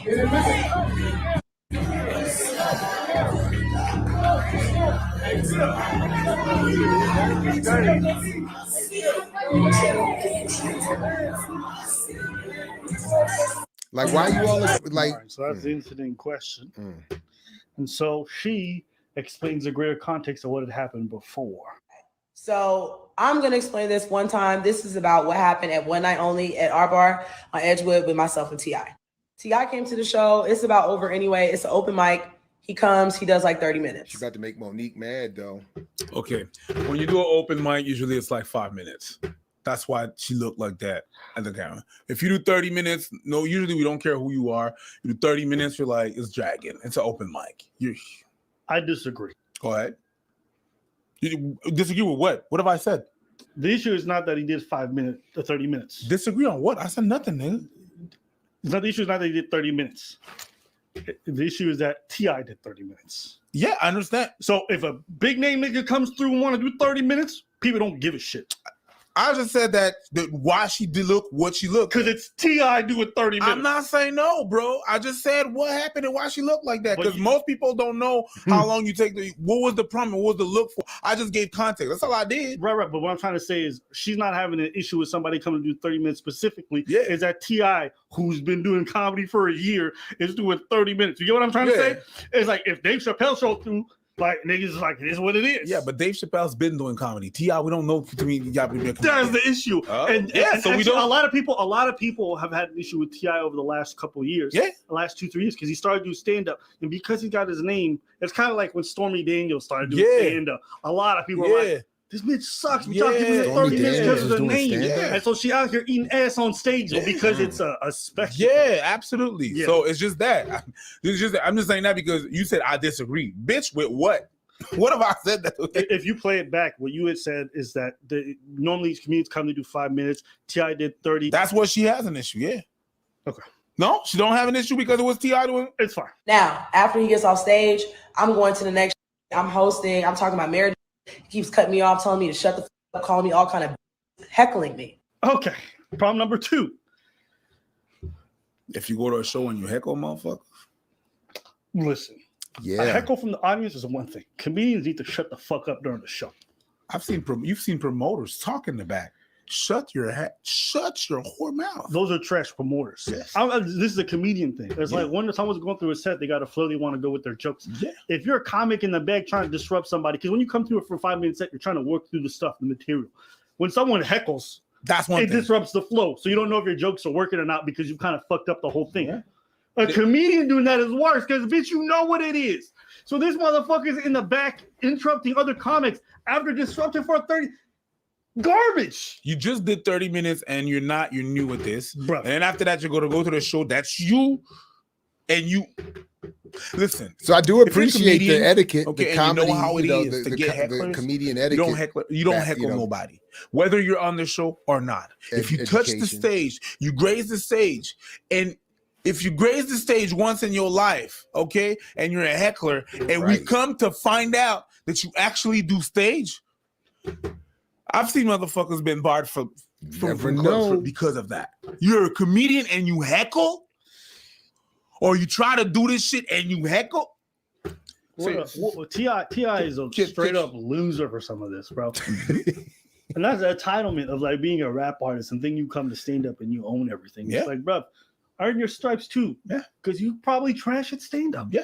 And it's the same way if a stand up person wants to do rap. Between 1997, but because I have a big ass name, I'm not just go over everybody. Nah, I stand on what I said. If you're a comedian, anything's up for jokes. Talk about me all day, and I've been laughing at some of it. Nothing's off limits. Nobody's special. Stop. Third thing, if you're a comedian and you cannot take a joke, you know what? Fuck that. You're allowed not to take it. You're allowed not to take it. You're allowed to find some shit not funny. Interrupting a motherfucker while you do.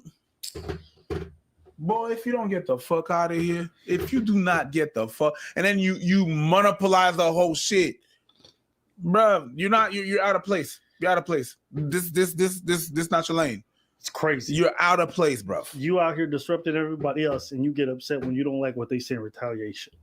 Brother, you instigated the whole fucking situation. You instigated that. And you mad because T.I. is a whole clown, bro. He's the same guy who went up after Godfrey did his headlining set and did 30 minutes. Huh? Godfrey went up and did a set in line steps. T.I. went all up the after him and did 30 minutes. principles. And Godfrey's like, why is this guy going up after me after I just headlined? After he headlined? Yay! Nice. And you guys might not know this, but like a headliner closes the show. People come to see the headliner. That's what they're excited for. Boom. Some random dude shows up and closes a headline weekend show. That's unheard of. Like when stand up, like that's crazy. You do that at open mic. Even Dave Chappelle won't do that. Some shit like that. To come up after the headliner, that's insane. But that's just the entitlement of some people. It's like, yo, get these people out. Like, again, people feel like because they feel some type of way, they're entitled to whatever they want. T.I. is a whole fucking clown for this. And the people who be getting up on stage, running up on comics because they don't like what they said are whole ass clowns too. Bro, I really feel like this shit's becoming more common. Yeah, motherfuckers gonna start rolling on stage. People have told folks that because you feel something, that means you're entitled to some kind of response. I'm gonna tell you something. Bro. Don't step on the stage. Don't step on the stage.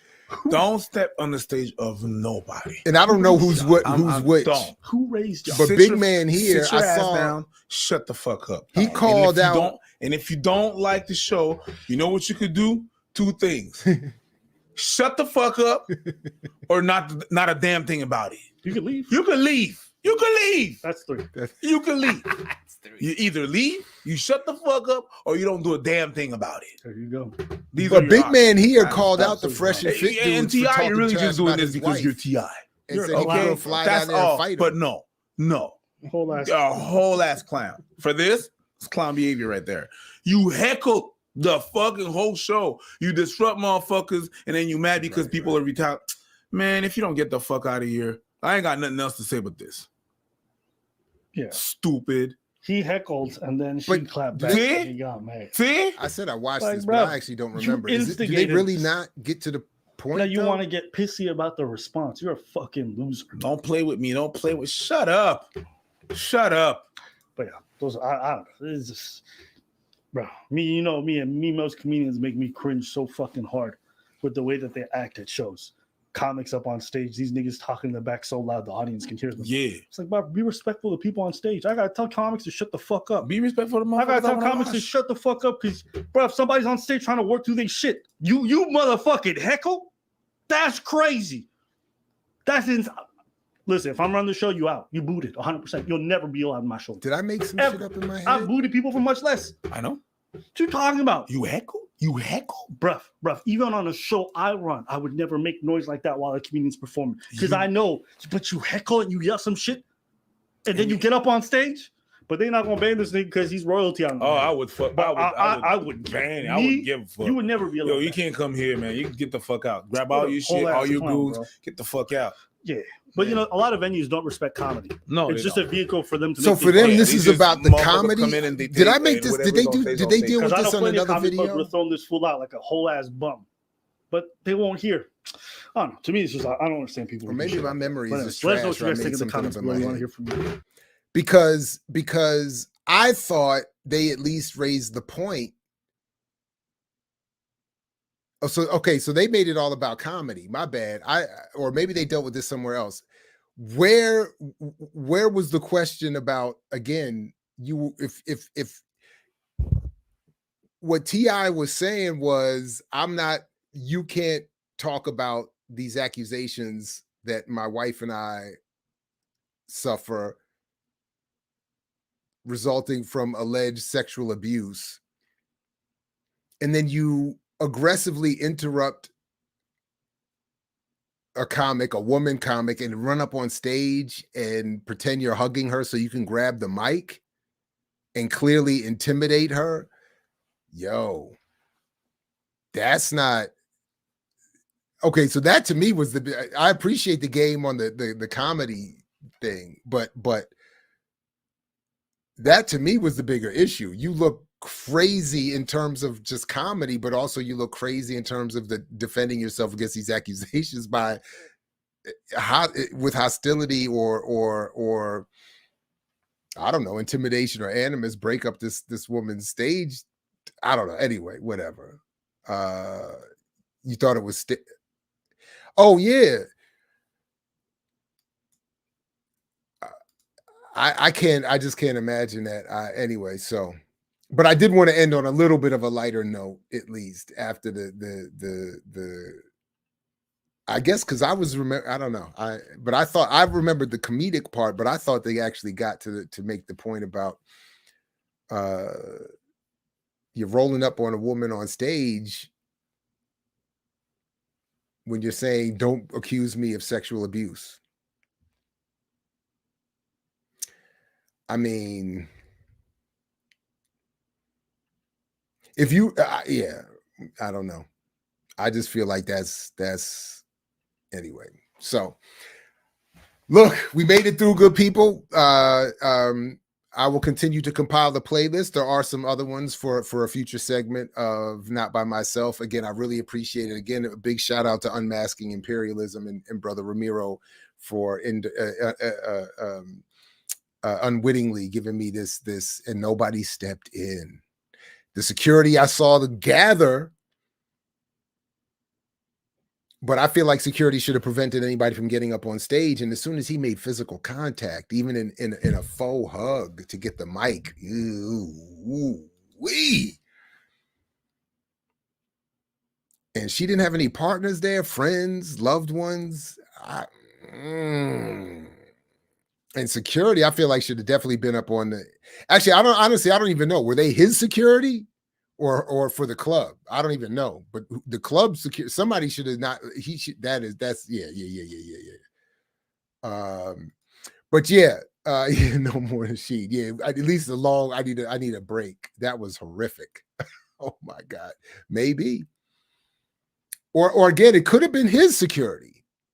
I mean, looking at that video, I'm not really sure entirely whose security that was. He could have been there to say the guy I'm there to protect is now going into a less safe space.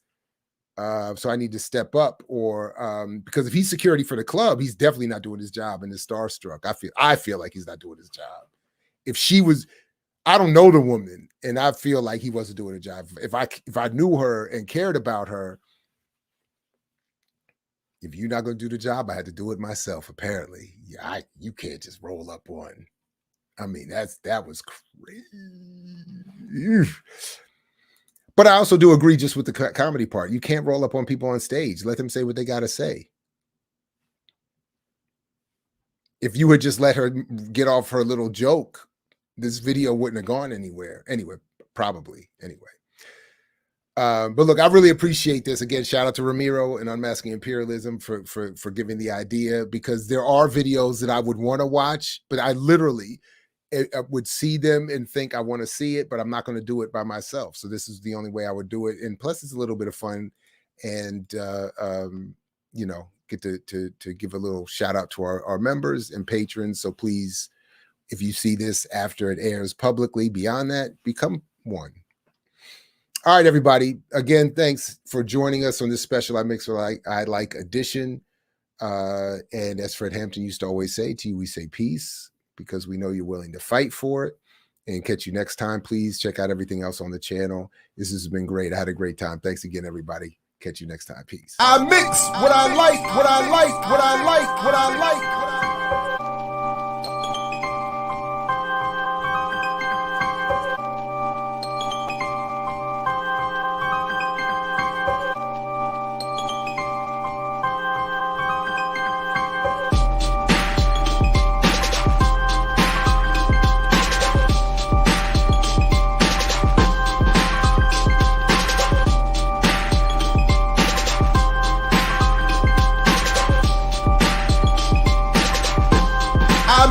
What I like, what I like, what I like, what I like.